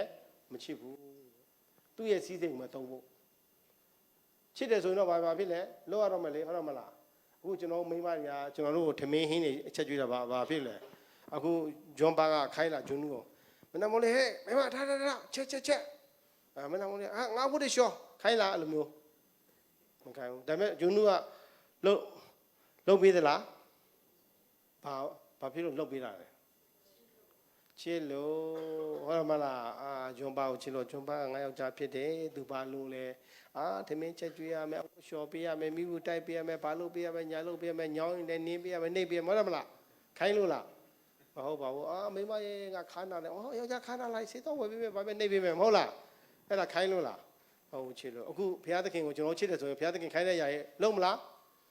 းလုံးမယ်တော့မပြောနဲ့ဒီမှာဆေပုရုပ်ပေးခိုင်းတော့ဘာဖြစ်လဲမပေးဘူးလေဟုတ်မလားတခိုးတော့မဟုတ်ဘာလဲဓမြတဲ့ဟုတ်မလားဓမြဟိုဆရာပြောပါ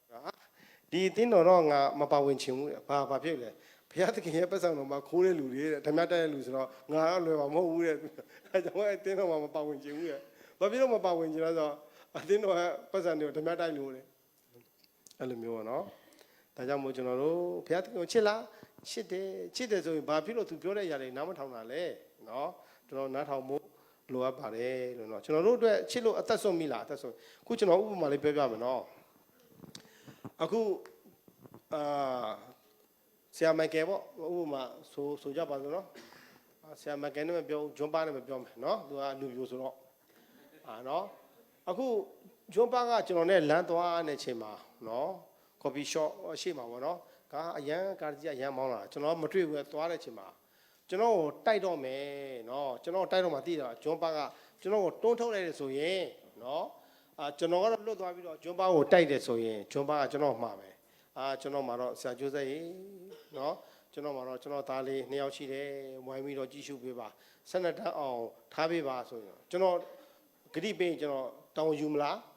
းတောင်းယူမယ်အဲ့ကလေးကြောင်းပြီးတဲ့ဒီပါ12တန်းအောင်တဲ့ဒီပါပြလဲကျွန်တော်ဘာဖြစ်လဲကျွန်တော်ရဲ့အသက်သခင်လေးကျွန်တော်ကိုကယ်ခဲ့တာလေသူမှကျွန်တော်မကယ်ဘူးဆိုဂျွန်ပါကကျွန်တော်မကယ်ကျွန်တော်ကဘာဖြစ်လဲသေမာကားချိတ်လို့ဒါပေမဲ့ကျွန်တော်အစားအသိခံစားရတဲ့အတွက်သူပြောတဲ့ຢာကိုကျွန်တော်ဘာဖြစ်လဲအကုန်လုံးအကောင်းဆုံးလုပ်ပေးမှာအဲ့ဒီຢာမျိုးဖြစ်ရမယ်လေအခုခရစ်တော်ကဘယ်လောကတိုင်းမှာဘယ်ရောပါဇက်နဲ့ပဲတည်နေတာဟုတ်မလားခရစ်တော်ကငါအတွက်လောကတိုင်းမှာတည်ပြီးသားဟုတ်မလားအပြည့်ပြည့်ရွေးလို့လားတည်ပြီလားတည်ပြီးသားတဲ့နဲ့ပဲသွားနေတာတကယ်ဘာဖြစ်လဲတကယ်ပြန်မချစ်ဘူးကျွန်တော်တို့ကချစ်တယ်ဆိုသူ့စကားကိုနားထောင်ဖို့လို့နားထောင်ကြည့်ပါအတင်ဘယ်တော့မှမအောင်ဖယားကိုချစ်ပြီးတော့ဖယားရှိမှသွားတဲ့လူကဒုက္ခရောက်တယ်ဆိုတာကျွန်တော်ဣတိလတမန်တမိုင်းမှာကြည့်တခုမှမရှိဘူးဣ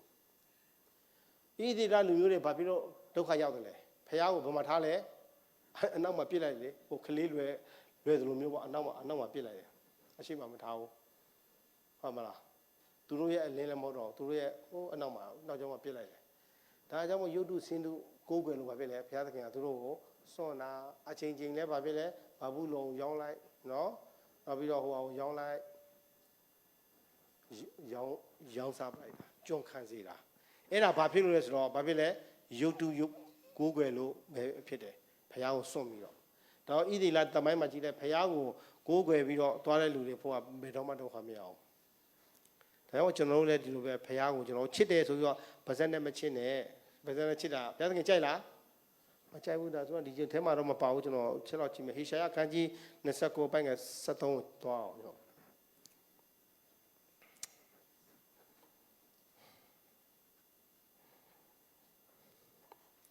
ကဲကျွန်တော်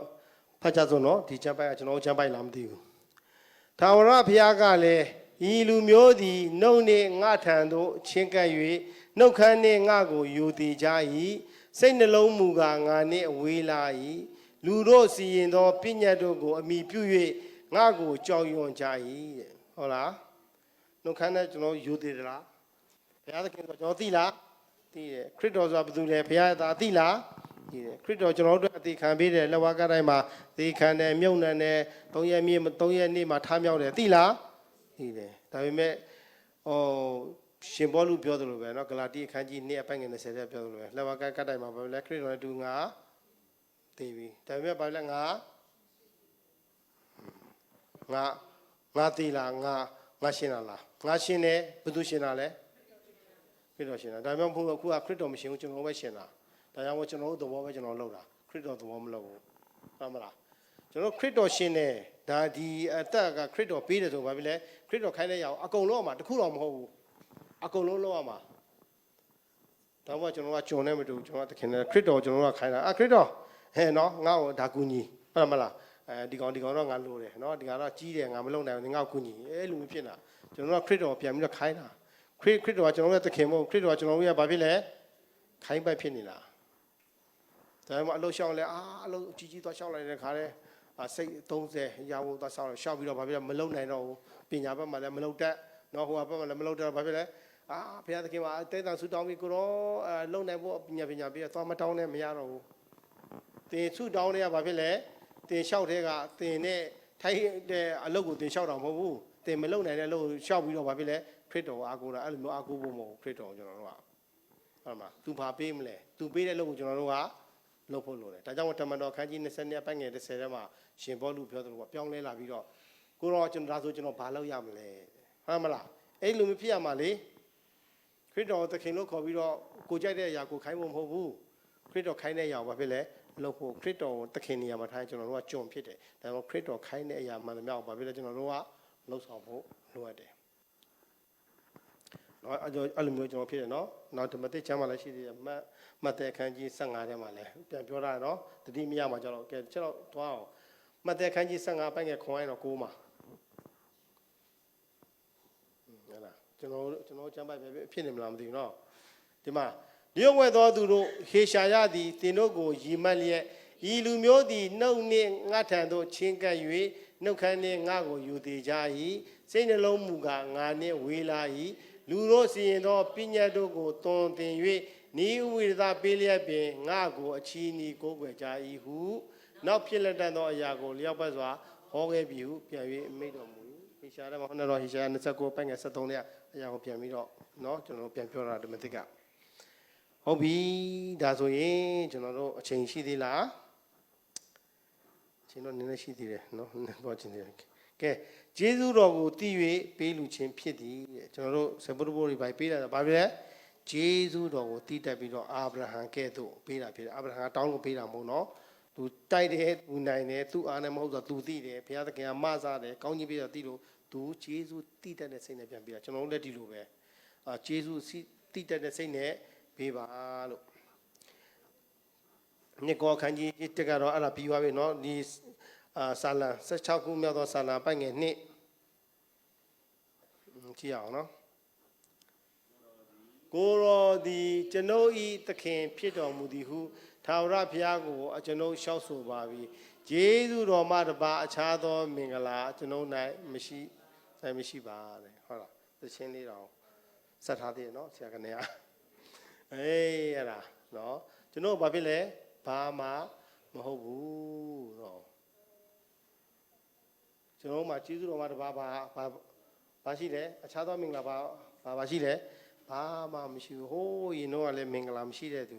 အခုကကျေးဇူးတော်ကြောင့်ဘာဖြစ်လဲမင်္ဂလာသားဖြစ်ပြီးတော့ဘုရားသားဖြစ်ပြီးတော့ကောင်းကင်သွားမဲ့လူဖြစ်တယ်ဒါဆိုရင်ကျွန်တော်တို့ဘုရားသခင်ခိုင်းတဲ့လုပ်တွေကိုကျွန်တော်တို့မလုပ်နိုင်ဘူးလားလုပ်နိုင်တယ်နော်ကြည်ကြည်လေးပြောပါမလုပ်နိုင်ဘူးလားအေးအဲ့လိုမျိုးအတန်ကြိုက်တာနော်ဟုတ်ပြီနော်ဒါဆိုရင်တော့နားထောင်မလားဘုရားစကားနားထောင်ပါနားထောင်ရင်ဒုက္ခရောက်မလားဘာဖြစ်မလဲဝမ်းမြောက်မယ်နော်အခုဒီမှာလဲကျေးဇူးတော်တပါးပြီးတပါးတယ်နော်ဒီမှာတော့အေဖက်အခန်းကြီး2ရှေ့တော့သိပြီနော်ကျေးဇူးတော်ကြောင့်ဘာဖြစ်လဲကယ်တင်ခြင်းတို့ရောက်တယ်ကျွန်တော်တို့ကကယ်တင်ခြင်းရောက်စရာအကြောင်းဘာမှမရှိတာမွေးလာတဲ့ကအပြစ်သားကြီးလာတော့လည်းအပြစ်လောက်တော့စုံနေတာပဲဟုတ်တယ်မလားကျွန်တော်မလုပ်တဲ့အပြစ်တော်မှဒီမရှိတလောက်ပဲဒါပေမဲ့ဘုရားသခင်ကကောင်းမြတ်သလားကောင်းတယ်ကျွန်တော်တို့ကယ်တင်တယ်ဒါကြောင့်မလို့ကျွန်တော်တို့ဒီနေ့တော့ဒီလောက်နဲ့ပဲကျွန်တော်သွားမယ်နော်မနေ့ပြန်လဲရှိသေးတယ်ဆိုတော့ဟုတ်ပြီဒါကြောင့်မို့ဒီနေ့ကျွန်တော်လာပြီးတော့ဒီမှာပြောချင်းဘုရားသခင်လည်းနိုးစော်လို့နော်ဆရာမန်ကလည်းကျွန်တော်ဘာမှအဲ့ဒါတင်ပါလည်းဘာမှမပြောဘူးနော်ကျွန်တော်ပဲဘာဖြစ်လဲကောင်းကြီးမင်္ဂလာဖြစ်စေခြင်းလေနော်ကျွန်တော်တို့အသက်တာထဲမှာကောင်းကြီးမင်္ဂလာခံစားတဲ့အရာတွေကိုဘာဖြစ်လဲဘုရားသခင်အမှုတော်ပြန်ပြီးတော့သုံးဖို့လိုတယ်ကျွန်တော်ရင်ကပြောသွားသလိုပဲပတ်စံတရားရှိတဲ့တင်တငယ်ချင်းနဲ့ဆိုင်ထိုင်လိုက်ဘာဖြစ်လဲကုန်သွားမယ်ဟုတ်မလားဘတ်ဖက်မှာသွားလိုက်4ရက်လောက်စားလိုက်ကုန်သွားပြီနော်အခုကလည်းတစ်ခါစား20လောက်ရှိတယ်ကုန်သွားပြီဒါပေမဲ့80ပတ်စံတရားကိုကျွန်တော်တို့ဘာဖြစ်လဲအမှုတော်မြတ်ထဲမှာသုံးမယ်ဆိုရင်တော့အခုအမိုက်လေးတစ်လုံးဖြစ်ဟုတ်လားမလားဂီတာလေးတစ်လုံးဖြစ်ဒါမှမဟုတ်လည်းဘာဖြစ်လဲဒီမှာစာအုပ်တွေလို့ဆိုစာအုပ်ကဲတရားဖို့ကျွန်တော်ပါဝင်မယ်ဆိုပြီးတော့ကျွန်တော်ဝယ်ဆိုအဲ့စာအုပ်လေးတွေကိုကျွန်တော်သူများတွေကိုဖြန့်ဝေတယ်ဆိုသူများတွေဖတ်ပြီးတော့ကယ်တင်ရှင်တို့ရောက်သွားရင်အဲ့ဒါဘာဖြစ်လဲသာဝရအတွက်တင်တို့ဆုရမှာအဲ့ဒီတငယ်ချင်းနဲ့စားပြီးတောက်ပြီးသွားတငယ်ချင်းအကျေးဇူးပဲဆိုပြီးသွားပြီအဲ့ဒါမကောင်းဖို့ကောင်းပါတယ်ဒါပေမဲ့ကျွန်တော်တို့မတီမြဲတဲ့စီးစိမ်ကိုဘာအတွက်သုံးရမလဲဘုရားခင်အတွက်သုံးမှာဒီပတ်စံကတီမြဲသလားမတီမြဲဘူးဒါပေမဲ့အဲ့ပတ်စံကိုတီမြဲအောင်လုပ်လို့ရလားရတယ်ပြန်ပြောင်းလို့ရတယ်နော်မတီမြဲတဲ့အရာကိုကျွန်တော်တို့လုပ်ပြီးတော့အမှုတော်မြတ်ထဲမှာကျွန်တော်ပါဝင်မယ်အဲ့ဒီစာအုပ်လေးတွေဝယ်ပြီးတော့ကျွန်တော်ပေးမယ်အဲ့စာအုပ်လေးတွေကိုသူတို့ကယ်တင်ချင်းစာအုပ်ဖြစ်ဘာဖြစ်သူတို့ဖတ်ပြီးတော့တယောက်နှစ်ယောက်ပြောင်းလဲသွားဆိုဘာဖြစ်လဲတင်တီမြဲတဲ့စီးစိမ်ကိုဟောကောင်းကင်မှာရပြီဒါကြောင့်မတီမြဲတဲ့စီးစိမ်ကိုသုံးပြီးတော့ဘာဖြစ်လဲဘုရားခင်ရဲ့အမှုတော်မြတ်ထဲမှာပါဝင်ကြရအောင်လို့ကျွန်တော်ခွန်အားပေးတိုက်တွန်းလို့ဆိုချင်ပါတယ်အရောက်စီတိုင်းကိုဘုရားခင်ကောင်းကြီးပေးပါစေအာမင်